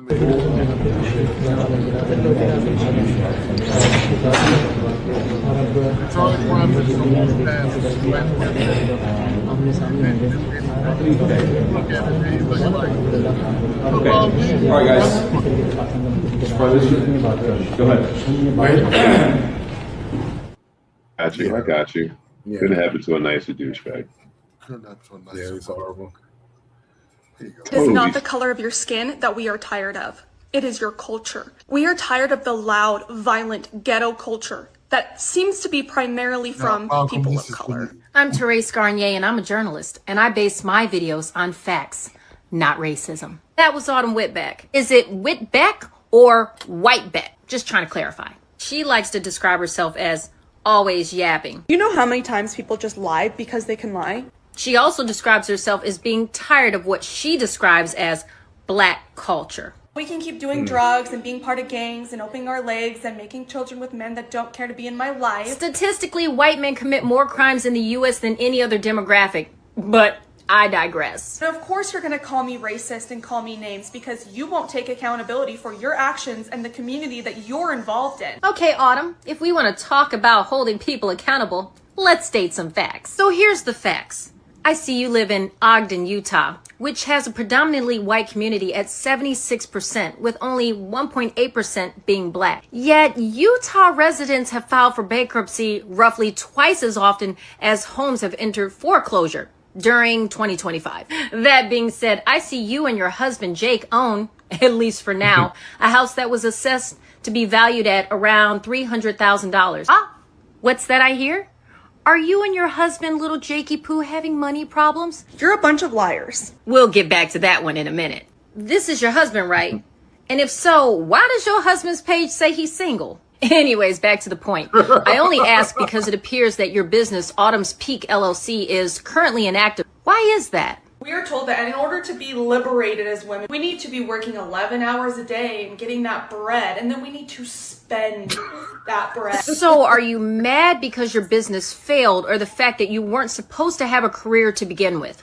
I'm confused. We need to work our life away so that we can be over consumers. But isn't that what you're doing? Based on all my research, it would appear that you and little Jakey Poo just filed for bankruptcy in March. It must be that good credit/credit score white folks keep talking about. Or were y'all just living above your means? Blah, blah, blah, blah, blah. Shut up. Yet you want to talk about black culture and holding people accountable, but you can't even pay your own bills. Why are women so unhappy? Why are women so unfulfilled? Who's holding you accountable for racking up debt that you can't pay back? When it all goes to shit, I can just point my finger at the white man and say that it's his fault, not mine. That being said, I would suggest that you either learn how to white better, or you could just keep projecting your anger and your failures onto black folk. But at the end of the day, you should be more focused on how you're going to keep your lights on, not what's going on in the black community. Just saying. Correct. In case you just tuned in, we're off in our segment "Fuck Around and Find Out," where some people and people that don't believe in fairness or any other thing for any other human being are getting their comeuppance. You ready? The obsession? The obsession. I know what it is. I obviously, have a room in his head. Rent free. You do everything with grace. A suite in his head. But the thing about it is that was always clear to me. Look, but first of all, when I was president, the last thing I had time to do was worry about what somebody said, or what my predecessor did. Mm-hmm. They're gone. I've got work to do. You locked in. It's hard to describe if you're doing the job right. Mm-hmm. Every day you've got 5-10 things that are real hard, and you have to be constantly focused. The idea that I'd be worrying about came before somebody who came before and me trying to measure, like, what's he done today? Look, constantly worrying about that is a strange thing to me. It shows me somebody who's not focused on the American. Ask him what it is that The obsession? the obsession. I know what it is. Yeah, I obviously, have a room in his head. Rent free. You do everything with grace. A suite in his head. But the thing about it is that was always clear to me. Look, but first of all, I think they ran twice on his own. I guess so. Yeah, it did. And interesting because he does it's almost like everything, not almost, it is everything that the former president does. Yeah. I think I saw this in huge contrast where he was doing a press conference about the fucking reflecting pool. And reporters asked him, like, it started at $1 million and now it's costing $16 million. And you hire someone, or is the contractor responsible? Or are you going to hold the contractor responsible? That was the question, I think. And he said, Barack Hussein Obama. That was his response to the reflective pool. What the fuck does Barack have to do with this? Because you're obsessed with him, because you love him, you want to be him. He is everything that you think is so cool. Listen, he's the person that's so cool, right? That everyone's friends with him, but you don't know why you're not friends with him, because you're oblivious as to who you are, right? Because you have an overinflated sense of who you are. Why wouldn't this man be cool with you? But then you don't think about all the ridiculous shit you've done and said that would make this person absolutely want to have nothing to do with you. And then all you do is talk about them because you can't complete the circle. Just once, if I could sit down and be friends, that would make it, but it's never going to happen because you keep biting the hand that feeds you by saying and doing ridiculous shit about the person that you're obsessed and in love with. It's weird. He's giving Glenn Close a run for her money. You better not fall the president's bunny rabbit, motherfucker. I mean, God, it's so true, though. It's ridiculous. It was so dumb when he tried to launch an investigation into the Obamas for something dealing with the Russia investigation or whatever. It was dumb, but it's like the immunity that your Supreme Court gave him immunity as well. Right, but you don't see it that way. But you don't even see it that way. You couldn't prosecute him anyway. So you're dimwit. Malcolm, you know what I think about? I think about Austin, Randy. I think about Austin Powers. When he saw the mole on the guy's face, he was like, mole. Here's our last one, and fuck around and find out. Trump still speaking? Yeah. You guys leaving early? You guys leaving early? Yeah. Taking off? Hey, you guys leaving early? Yeah. All right. Leaving the rally early? Yeah. Yeah. You guys leaving early? Yeah. You guys leaving early? Yeah. Yeah. You guys taking off a little bit early? Yeah. Yeah. You guys leaving? Yeah. Yeah. Why'd you decide to leave early? I've heard it before. Heard it before? It's kind of boring. Look at the parking lot, though. Wow. So did you notice something? At first, I questioned, were they just looping that? How many of those people look like the carbon copies of one another? It's a sect. It's a sect of human beings, man. It's so it's not everybody. Gotta get that out of your head. It's not everybody. But you have to look at these people. You gotta look at these people. It's like an assembly line of dimwits. They all look the same. They were dressed, never mind the branded apparel. They all looked the same. They were the same height. They were the same weight. They had the same voice. When the guy was like, "Are you guys leaving?" "Yeah, we're kind of leaving." "Are you guys leaving?" "Yeah, we're kind of leaving." "Are you guys leaving?" In the unison. "Yeah, we're kind of leaving." Y'all all sound idiot. Oh, God. But there was so many of them, though. I thought that was pretty good, though. I wonder, were they rewinding that shit? Right. Yeah. And then there are no cars there anyway. There's nobody there anyway. Cars that they showed the big thing happened at this great grand. Yeah, I was gonna say that's next weekend, right? No, he already had it. Oh. No, I mean they're gonna have a July 4th celebration next week. This was kickoff to the big state fair. This was a 250. Okay. This was supposed to be this was supposed to be the big hoorah-dee-dotty, and it was nobody.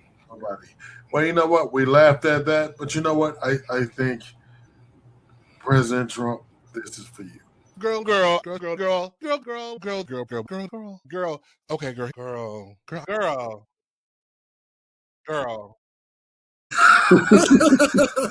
It's always a double girl for me. Yeah, we got to shake your hand and just. It's like, because the first one is just to get your attention, and then the second one is emphasis. Right? You know, don't they have that on the SNL? Don't they have that talk show? Ego. Yeah, she's hilarious. It's like, girl. It's her, and I want to say, is it Megan Thee Stallion? Yeah, and it's like on the talk show. Yeah, the whole show is just upset girl at each other. And then at the end, she's like, "You're absolutely right." It's inflection, right? We all have, we have black mothers. We get it. It's inflection. The same word can be lethal. It can be fun. It can be scary, and it can be just okay. It's inflection. It's true, though. I mean, it's true. It's very true. Randy, before we go on to some comedy, my favorite. Yes, sir. Are there any comments? So it was a lot that we. So gotta keep your head up, because it's a lot of. It all boils down to this one thing for me. Everyone that tells you that they voted for the dude for a reason, that's not the divisive reason, is telling you they could care less about what's right, what's good. There was a thing in it for me, and that's why I was okay. Which, learning that about people and the people who are important to you is important to take moving forward, because this pendulum is going to swing the other way, right? And when it swings the other way, it's on you for this grace that people want to give. I don't see that. But for me to fuck around and find out was, for me, I fucked around and found out who was real and genuine, and now I have to deal with it. Right. Yeah. Now, Malcolm, before I go in, let me tell y'all something real quick. I ain't forgiving a motherfucking soul. Don't come over here with that. I don't care, because you know what? And I'm gonna tell you, because Malcolm is way smarter and way kinder than I am.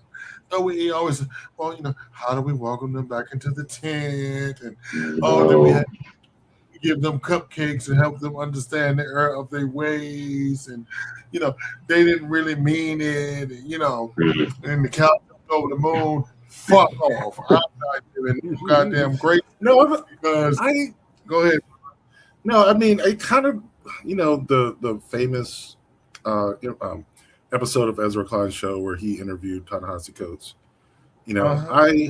What was interesting about that conversation was I almost always think like Ezra Klein, and so the way Ta-Nehisi put it was like, making a deal with these people is like saying, which of your children do you want to sell for your livelihood or something like that. You can't do it. You can't compromise with people who are involved in destroying people's lives. It's one of the reasons why you have to draw a hard line with people who have shown themselves to be duplicitous. You know what I'm saying? And when people sold that away and thought about it, like, all the things they may have said about Obama, like, say one thing illegal or immoral that he has done while he was, outside of the office of president. Right. Yeah, right. You might say that some of the drone strikes that he engaged in were, illegal, or you might say something about his immigration policy, but that was all about his role as president, right? Those were not actually really things about his as a person. He was acting as president of the United States. So I'm saying, like, what about him? It's so wrong. Exactly. And you can say 30, 50, 60 things about Trump. I think that was what was so funny about one of those fuck around and find out. It's like, I got 34 things to say about him. He's a goddamn 34-time felon. He got 3 baby mamas. None of his kids match. He's been to jail. Check the motherfucking tape on that shit. Yeah. He's a fucking whiny ass, poopy pants ass. He loves to blow Bubba. And then that creepy ass note that he wrote in Epstein's birthday book. Enigmas are that correct. shit. That Enigmas never age. Look at But yeah, I just. Like but that, the person Randy, who's.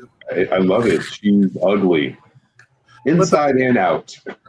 the person who said they were surprised that he would engage in some sort of personal, enrichment while he was like, you're not concerned about our concerns at all. Come on, man. Exactly right. I'll say one last thing, and I'm gonna just let this just die because this is personal, right? Like, I literally loved a person who I spent decades of knowing, and when it came time to vote, this person had couldn't vote for a person who looked like me, but they would tell me that they loved me.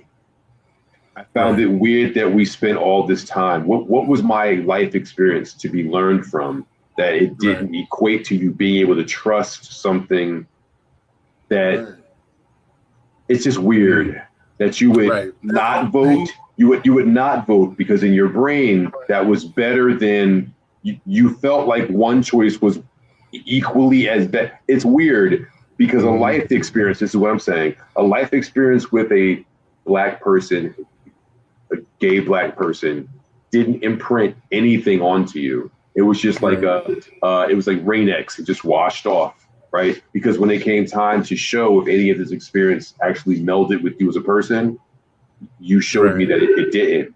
It was all it just all sheened off. It never absorbed. It sheened off because you didn't want it really. So what was I the entire time? That was again come back full circle. That's my fuck around and found out. I fucked around and found out that what I loved didn't really love me back. Yeah, Randy, let me say, man, that sounds very painful, and it is. I'm very sorry that you had to go through that, bro. That is terrible. But I joke and I kid about not forgiving. That is the very reason why you don't love me. You don't even know me. If you can pull the lever, even if you are the same race as I, if you can pull the lever for these, and it's not a buffet, you don't get the shit. You get all the shit, right? Let me tell you, you get all the shit.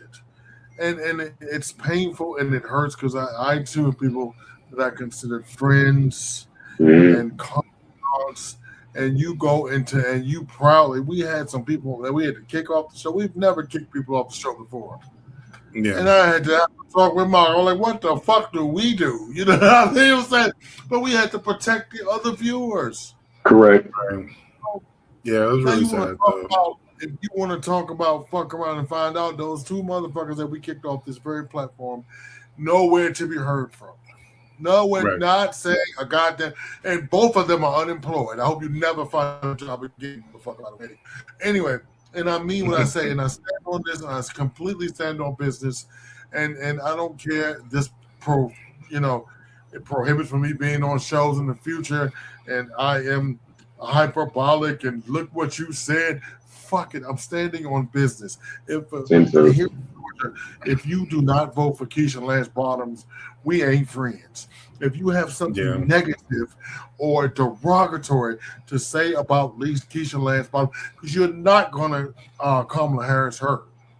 That this KKK motherfucker that she's running against here in Georgia is clearly not for you. If you got one more goddamn excuse because of the sex that she was born, let me tell you one motherfucking thing.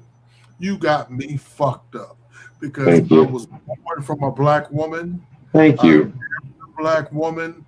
I have sisters, I have nieces, granddaughters. You can't tell me the worth of a goddamn black woman. Fuck you. And especially from a black woman. How dare you look your mother in the face, look your wife spit in it. Yeah, and tell them what their worth is. Now I need to laugh a little bit. I'm sorry. Join us next week as we get into some more fuck around and find out. Brian, is this our vacation? Yeah. Oh. Are we trash? Kinda. Oh.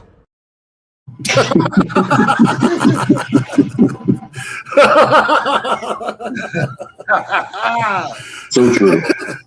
Oh god. I just wanted to come over and say, you are so articulate. Where are you from? No, where are you really from? Before that,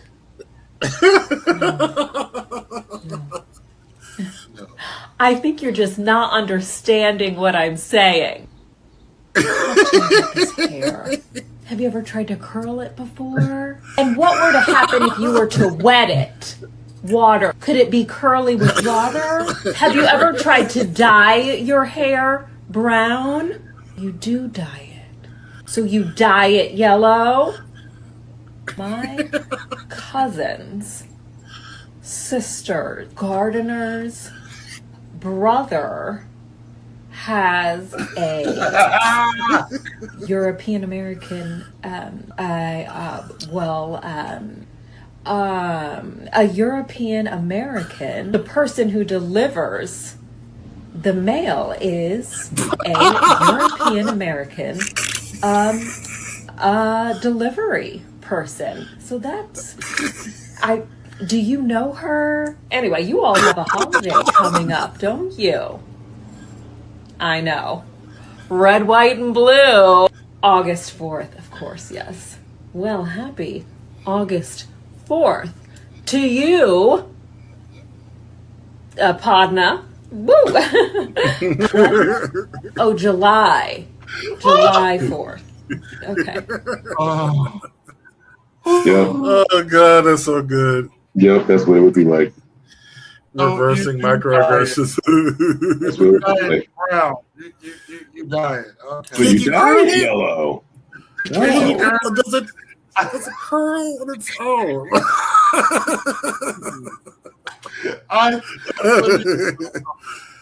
Hey, Malcolm, I apologize to you in advance. That's why this took so long. I ran into a treasure trove of just absolutely hilarious things. You know what? The funniest thing was, you know, the funny thing when you told me about that experience you had, Randy, about the person touching your hair. I was thinking like the black version of that might be like sniffing a white person, because some people's like, you know how white people smell. Wet dog is what I heard. And you see a black person like hitting at like sniffing a white person. Oh, you know. And then they turn around, you're like, oh, excuse me. I just wanted to confirm what you smell like dog.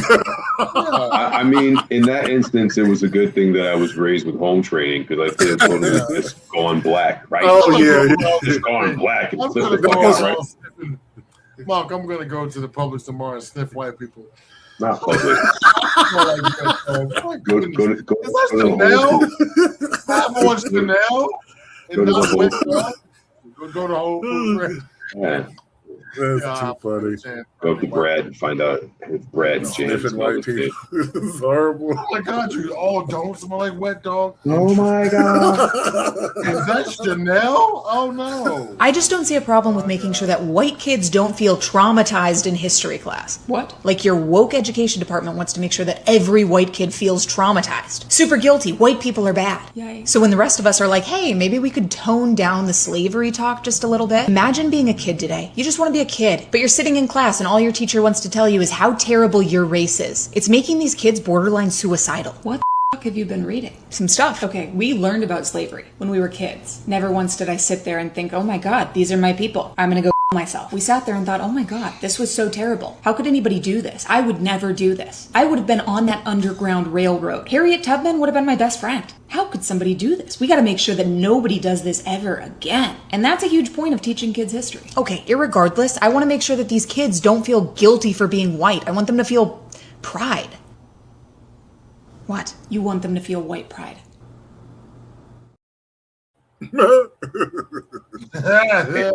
And again, somebody said this a long time ago.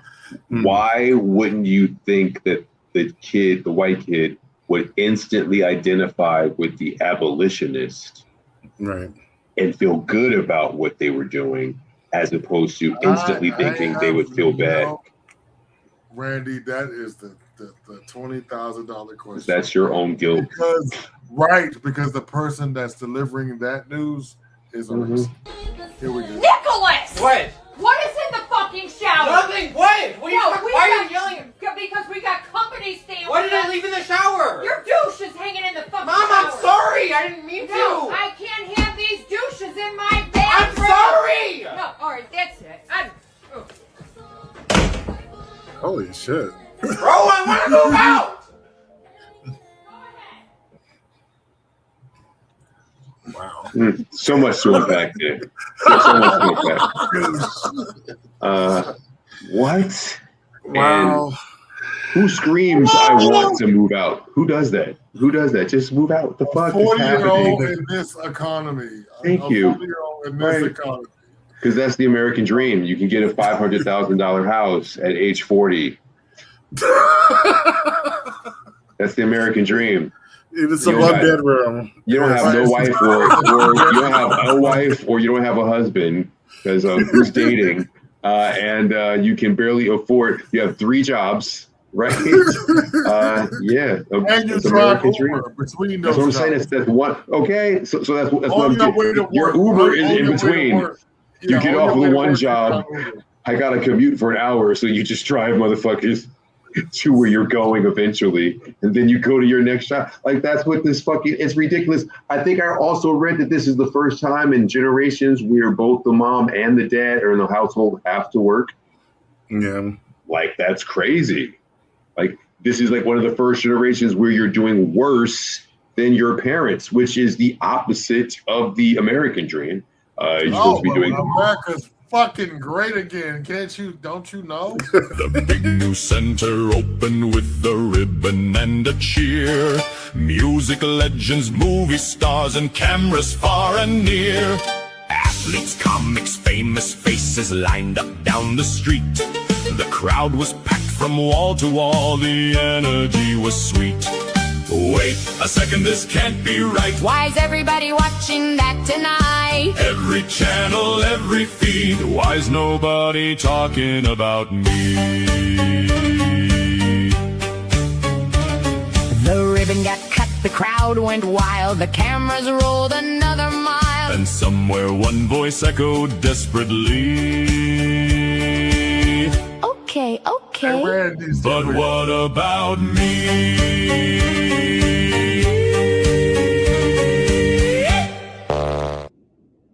That was perfect. I love that. Yeah, 8647 FPT.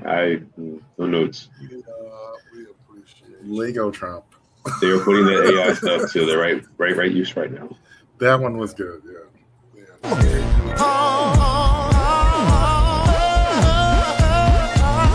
I don't know what it is, but seen a lot of faces. Oh hell, I even fuck with different races. A white dude, his name was John. He had a Queen Bee Rules tattoo on his arm.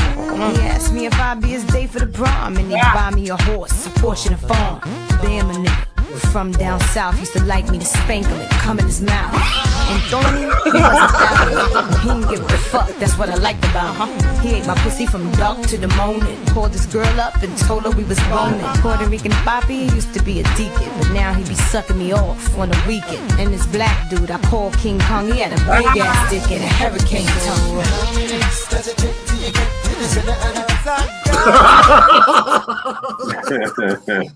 That's so weird. Yeah. I don't know why I thought that was so funny. That was good. Every day I have to drag myself on these here internets and watch that man tell full out lies, or like I like to call it, confabulation. Because in his mind he really ain't lying. He really believes what he be saying. And what is confabulation? It's the brain's way of filling in the blanks for the loss of short-term memory. Usually affects people with Alzheimer's, dementia, traumatic brain injuries, brain damage, or folks who've been abusing alcohol for many years. It's confabulation. CONFABULATION. Used in a sentence instead of entertaining that fool's confabulation. I'd rather keep scrolling, change the channel, or rearrange my panty drawer. I'm lying. I don't wear no drawers. I think I'm having a moment of confabulations because I'm convinced that every day that y'all see what's going on and y'all think all these orders is only going to affect minorities and women, while this man's stealing coins right from your very face with a smile. And like dummies, y'all is smiling right back. You know, so I am a senior citizen and I did fall as a child. Y'all, please don't block me. I'm doing the very best that I can. It's confabulation. How you know?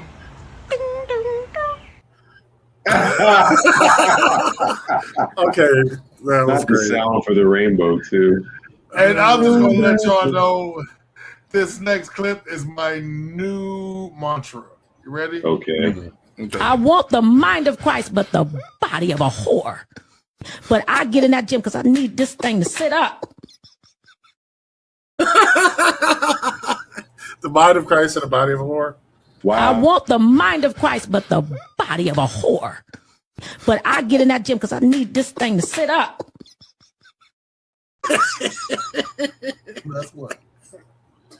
I mean, This thing to sit up. the body of a whore. I They want broke the them out. mind of Christ in the butt. When I go to Planet Fitness, I need this thing to sit up. That's what There's a lot to unpack there. That was Randy, great. This is for us, Randy. I hate when you say these things. Oh, listen, I'm scared of what's going to be. So frightened. I love it. Because Malcolm was born in 1980. This is for us.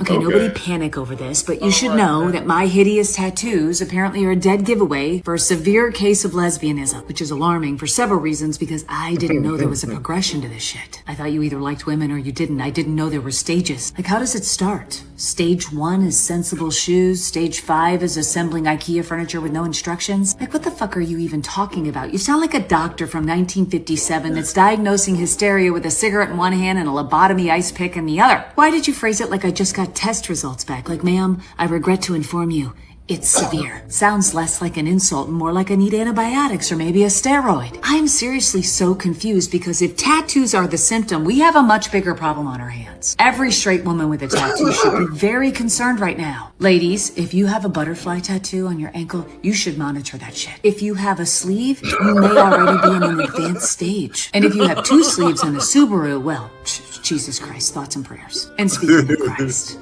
for all you pray the gay away warriors that are dropping the Corinthians verse in my comment section like you are delivering some sort of devastating news, I already know I'm going to hell, but thanks for the reminder. And if you just found out I'm gay and you've been following me for years and you find yourself clutching your pearls while screaming unfollow, you don't have to announce your departure.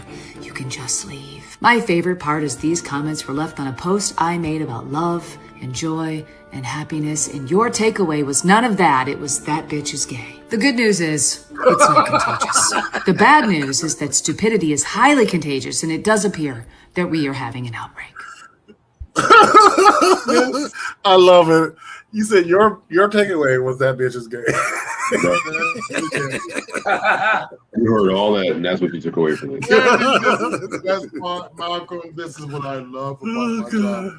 This is when I am in my bag, when I check my algorithm, and God sends me all this funny shit to laugh at a time like this. Speaking of God, that's true. Jehovah, I have something to show you. What is it, Gabriel? I am busy. Look. I recorded this. Seen the first That's Tim. Yeah, that's Tim. Mm-hmm. How is Tim doing? Oh, he's doing pretty good, but I need you to watch this. Oh, that's Quan. Yeah. I ain't seen Quan in a long time. I didn't know Tim knew Quan. Me neither. Oh, and they know each other real well too. Look at them. Look at shoot, look, they real good friends. That's what's up. You know, Tim, one of my good children. Wait a minute. You see that, Jehovah? Gabriel, what's going on? What they doing? God, they is kissing. No, they ain't, Gabriel. They probably like they Yahweh. What else is that? You know. Well, I mean, you did put the male G spot in their butt. Right. Oh my God. Right. This next clip is because I need this as a life meme. Okay. I don't understand. Why would anybody want to steal a dead, naked body? Well, dear, there are people who... Oh, that's tacky. That's really tacky. I thoroughly enjoyed that movie. What you know about Murder by Death? I enjoyed that movie. Excuse me, sir. Yeah, that was great. I love that. Come on, Randy. We just broke out in a chorus from West Side Story today. I know. I love that. Wait, I love was I that. supposed to say that publicly? No, you can tell people that we broke out into a chorus West Side Story. Malcolm, you missed it. We just broke out. He made some random reference that he didn't think I was going to catch, and then I caught it, and then that led to a rousing rendition of "In America" from West Side Story. Oh, Jericho. Oh, we're not doing it now. I want you to believe this is algae, but I know exactly what happened. Somebody came here at night with a knife and attacked the water. They slashed the liner, they ruined the pool, and now I'm sitting in the evidence. Somebody can get their grandfather. He's crazy. Oh my God, I like the Ronald McDonald. Back! Ed said he wanna see it from the back. This was the grip and this was the fight back. Ed said he wanna see it from the That's a good point of view. Yeah, I love it. He always talks about how black women embraced him and white women thought he was weird. Because you would be with now, I like to tell a good story here on the Saturday Sit Down. You don't say. Pay attention. I just saw the craziest story. It's not mine, but my friend Bree, she lives in New York City. She's been there forever. She owns her apartment. Okay, that's important. She owns her apartment. And she was just in the UK for work for the last 7 weeks. And she just posted that last night when she got home, she unlocked her door, opened it, and there was just a random man sitting on her couch. She said she just stepped out and shut the door, assuming that she walked into the wrong apartment somehow, realized that that's not what happened, and then opened the door and was like, "Who are you?" And this man, who she's never seen before in her life, said, "I live here." What? She was like, "The fuck you do? This is my home." And he said, "No, I have a sublease. I'm staying here for 3 months." So she did what I think all of us would do, definitely me. She called the police for a home invasion. So the police show up, they go to the door, and they're like, "What's going on here?" This man shows them a sublet contract for 3 months. That's not true because she's never seen this man before.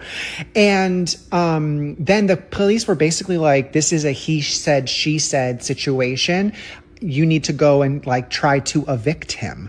Since when can you just walk into somebody's house, claim it as your own, and then it's on the homeowners, it's their responsibility to prove that you don't actually live there? That's terrifying. This man refused to leave, and she ended up staying at a friend's house last night. She has no idea how this man could have known that she wasn't home. She has no idea how he got access to get into her apartment. She had the keys. So stay tuned. This is all developing. It just happened late last night. Yeah. It is June 24th, 2026, and I'm having a great hair day. How are you? So as of today, we have had 8 presidents die in office. Pour one out for the dead homies. I thought it might be kind of timely to recap the list of all the presidents that have died in office. I'm not saying that anyone is going to die anytime soon, but I'm just saying, it doesn't hurt to refresh the list. Starting with William Henry Harrison, president number 9. So he died in 1841, and he has the honor / misfortune, I guess, of having our shortest presidency. He was only president for 31 days. He gave the longest inauguration speech in the cold, no coat on, got pneumonia, dead. 9 years later, we have president number 12, Zachary Taylor. He ate some cherries and milk on a very hot day in July, as one does, and died. The milk probably wasn't pasteurized. 15 years after him, we have Abraham Lincoln, president number 16. And of course, he was assassinated at Ford's Theater. 16 years later, in 1881, James Garfield, president 20, also assassinated. There is a Netflix miniseries about his assassination. It's worth checking out. And also, he's probably one of the most intelligent presidents that we ever had. Just very smart. He was also ambidextrous. He could write with both hands at the same time, one hand in Latin and the other hand in Greek. 20 years later, in 1901, President 25, William McKinley, assassinated. 22 years after that, we have President 29, Warren G. Regulators Harding. He dies of a heart attack, allegedly, in 1923. Some people think he was killed, but I don't know. What do y'all think? 22 years later, we have Frankie D. Franklin Delano Roosevelt. He dies of a stroke with his side chick. He was with the side chick at the time. He was president 32, by the way. 18 years later, JFK assassinated. He was president number 35. He was also the youngest president elected at 43 years old. It's been 63 years since JFK was assassinated, meaning that this is the longest stretch of time that we've had since a president has died in office. And I'm not saying somebody need to die in office. I'm just saying, I'm just giving you the facts. I'm just telling you factually. Okay, it's been 63 years. I'm just saying. Should we do the vice presidents next? Let me know, because we've had a few of them that have died in office too. Okay. We talked about that earlier. I love the serendipity in the conversations. Get out of my head. Now, listen, this is also another good story. But watch the notebook, boys and girls. So I'm on a date with this guy, and we're partying hard. And somewhere in the middle of all of that, I forget to drink water. Now, I have IBS. And on top of that, we was eating chili cheese fries. We get back to his place. I start to feel it, that rumble. So ain't no time for me to go home. Ask him where his bathroom is. He points me in the direction of his bathroom. Cool, I'm in there. I'm constipated in the front, but whatever's in the back is ready to go. I turn on the water. He knock on the door. He asks me if everything's okay. I say, yeah, everything's fine. I start having a hot flash. So I snatch off my wig, take off my clothes. Again, he knocking on the door. And he goes, hey, I noticed you've been in there for a while running the water. We just got a new data center, so my water bill is high. How about you turn off the water and I put on some music so you can finish up? And I know what you're thinking. Oh, this guy's a catch. No, because I'm sitting in that bathroom, butt naked, bald-headed, squeezing for my life and praying to God that I don't have a heart attack on this man's toilet. Why did you think it was a good idea to keep knocking on that door? I know you smell what happened in there. You know my guts is rotten. Oh, no. This ain't gonna work out. Oh, still single. Did I got raptured. Hold on. That is a terrible story. I feel horrible for her. Terrible story, wasn't it? And him. God, dog. I mean, that says a lot on your first date. I'm mad that Ninja said his water bill was high. I mean, hey, times is hard. It's 2026. I like it. I wonder what he was playing. While she was in the bathroom, I wonder what he put on to mask the sound. Probably George Clinton. He's fire.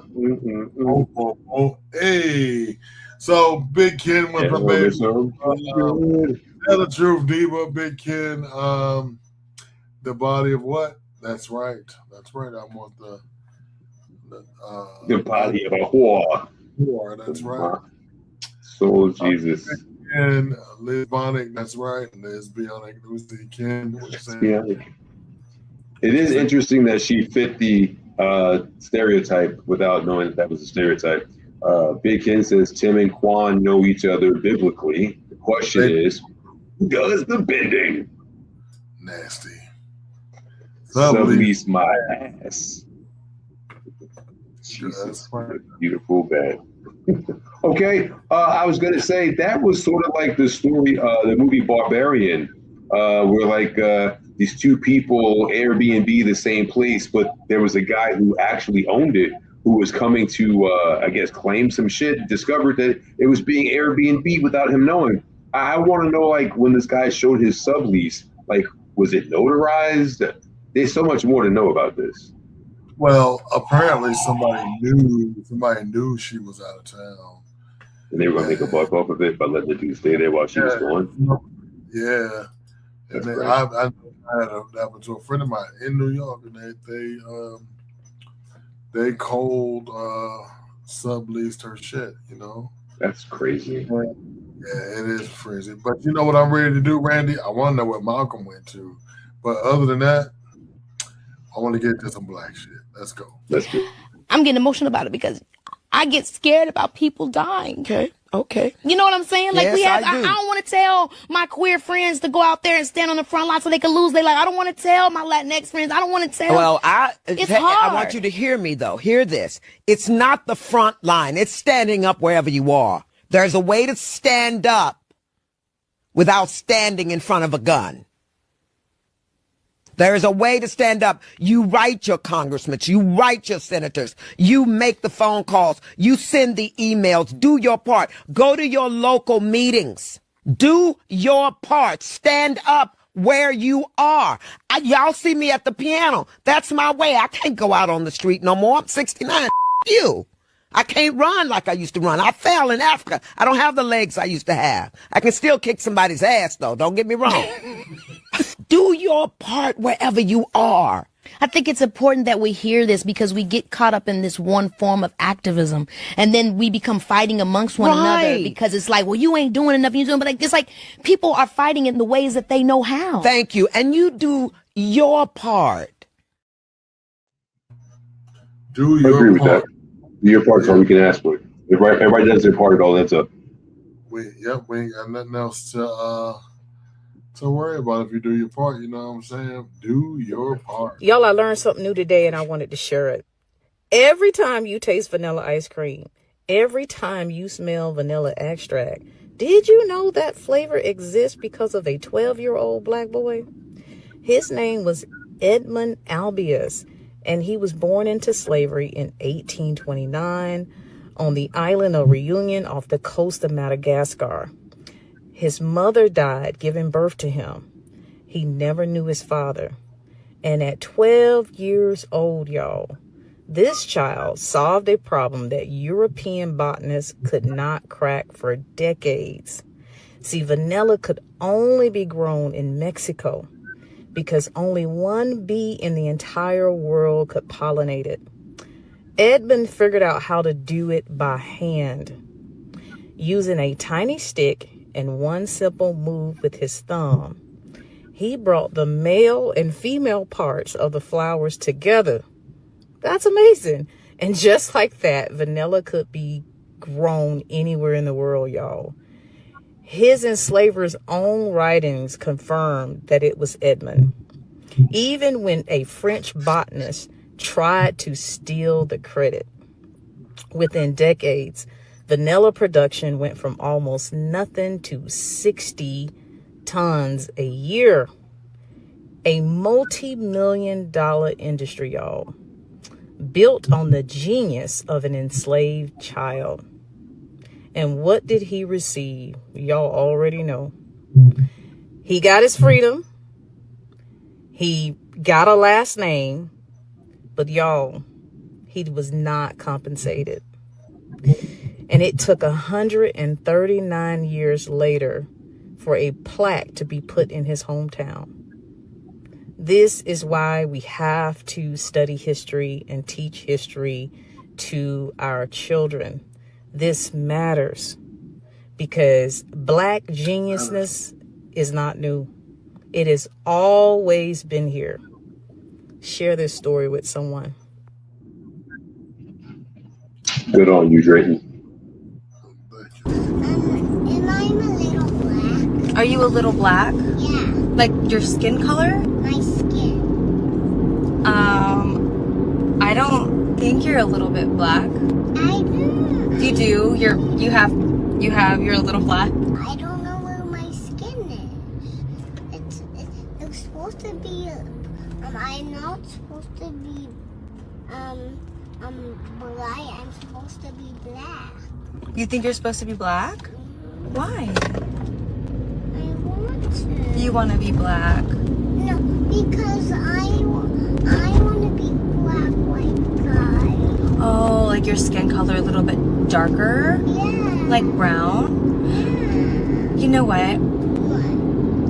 A lot of people have different color skin, right? Like you have fair skin, Kai has brown skin, DJ Tooth has darker skin, Daddy has like a caramel skin, and everybody's different colors. Every color is beautiful, and your color is also beautiful. Don't be sad. Me too. No,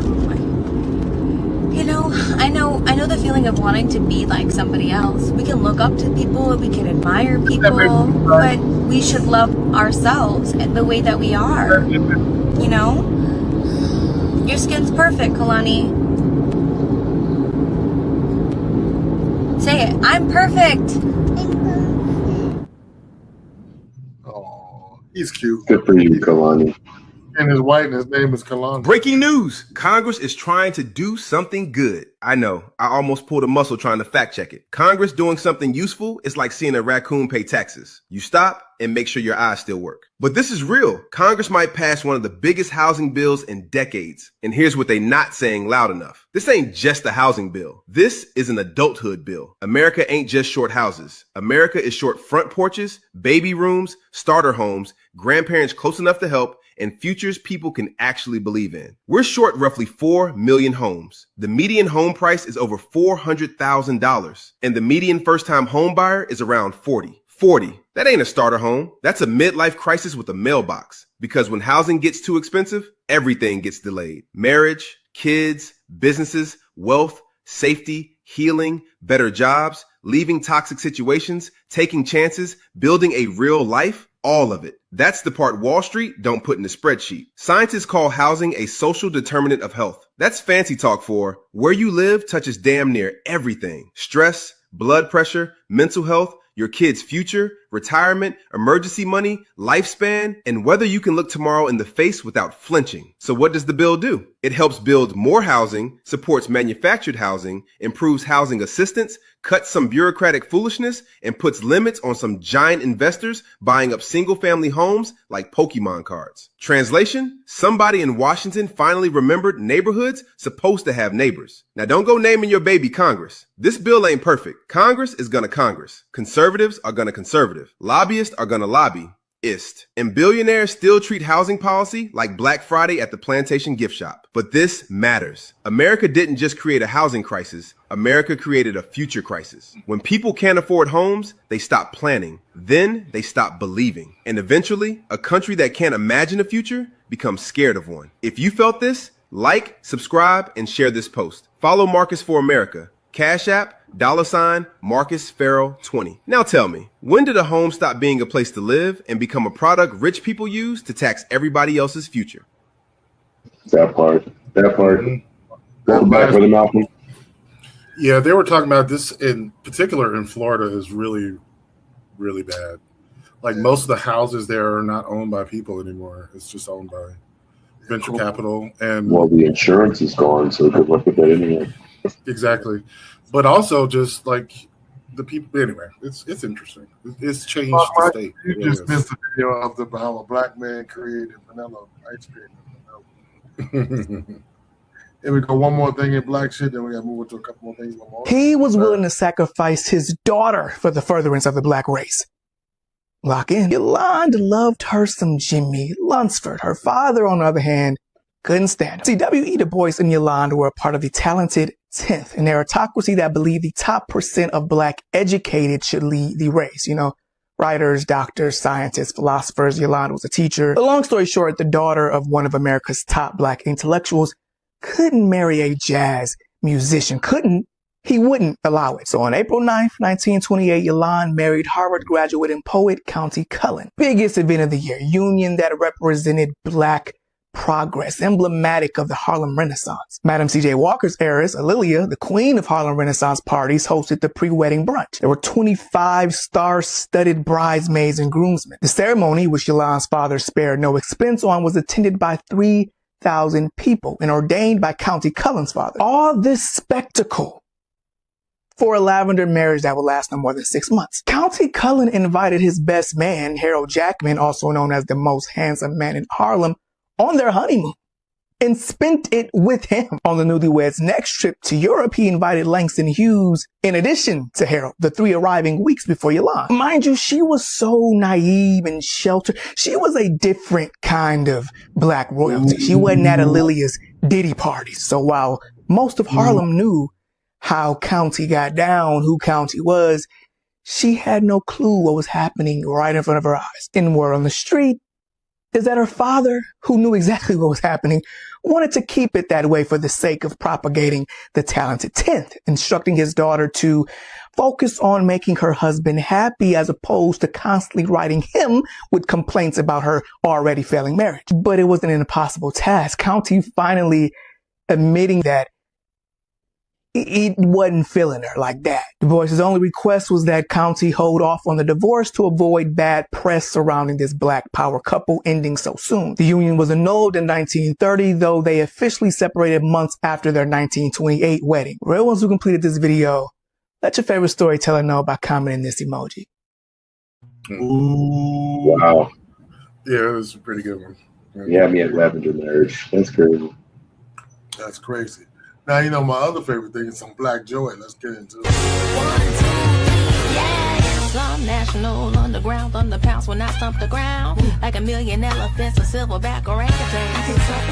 Who wants some don't come unprepared, I'll be there. But when I leave there, better be a household name. Whether man telling us a name gon' rain. So now we sitting in a drop top soaking wet, in a silk suit trying not to sweat, in the summer sauce without the nets. But this be the year that we won't forget. 1999 and I'm dominating.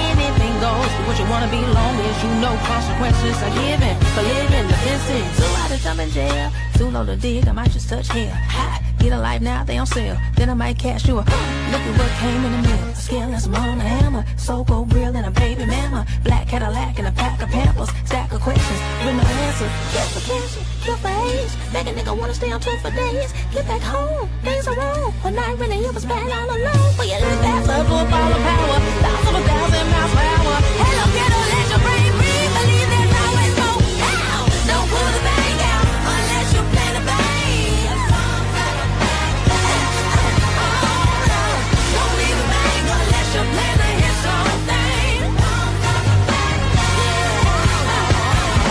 Don't pull the bang out unless you plan to bang. Don't leave a bang unless you plan to hit something.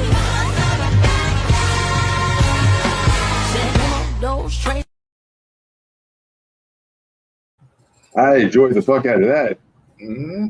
Absolutely. I'm gonna skip what I initially had, but let's go ahead and see. Well, right next door, we're bumping up into them. I'm in a hurry. We're bumping up into my boys. Yeah, Drunk Uncles is about to go live now. Drunk Uncles is about to go live. So we got one more video for you. But I want y'all to hop over there. It's on the regular YouTube page, www.youtube.com/MailMediaMind2. Hop on over there. My blind ass is trying to find the correct placard as I Brother Malcolm. Yeah. I need to share the link actually because I just realized I hadn't done that. But... Oh, okay. Okay, they are live now, so I'm looking at the page. So 1 second, let me let y'all go. Hold on and check this out. This is my closing. I'm going to enjoy this immensely. So if you want to see your comment on television, tune in tomorrow. This was a pre-recorded session. Tune in tomorrow for the re-airing of the Saturday Sit Down at its normal time at 1 p.m. Eastern Standard Time. And ladies and germs, in closing, wait a minute. In closing, I will give you this. Thank you for choosing M3 on behalf of Malcolm and myself. And can't forget the Randalorian, but I'll be right back. I never knew love like this before. Now I'm lonely nevermore. Since you came into my life, ooh, and once I was lost and now I'm found. Then you turned my world around. When I need, I call your name. 'Cause I never knew love like this before. Open my eyes, 'cause I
I never knew love like this before. The chance. Love Stephanie Mills.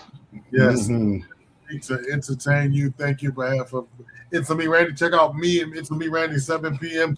We'll be right back with a brand new episode of the mixtape. And we have one of my favorites, the Gypsy Woman herself. You don't know what I'm talking about. You should look it up. I want you to come closer. And then don't forget, Monday afternoon, 4 p.m. I will be on the road for these two shows. So they will be in place, and I will be in the streets, but I will be right there. Malcolm and I, as we tantalize you and find out what the fuck AI's got to say about your life, okay? So trust us. If nobody told you they love you, go check out Devon, www. Get your drink on. /Mel Media Mind 2 right here at 10 p.m. because it's the pre-recorded. Now, if you're watching the 1 p.m. show tomorrow, stay tuned. Don't move a muscle. You're about to watch a re-airing of the mixtape presented by myself, my man. It's me, Randy. Have a good day, y'all. Peace. Thanks for checking out this episode of The Saturday Sit Down with your host, the talented Mr. Drayton. Your one-stop shop for the best conversation that you don't want to miss. Please be sure to like, subscribe, and share. And stay tuned for the next episode. See you then. Okay. That was interesting. Gonna have fun editing that. Oh, editing? Oh, no. I'm just putting this on front of the mixtape and putting it up. I'll put that up. But you know, I have. What episode of mixtape are you going to add? In the program. I chose the one that was the most popular. D'Angelo? I think it was actually Heavy D. In the program, please. Thank you. Yeah. Oh, you haven't done? I thought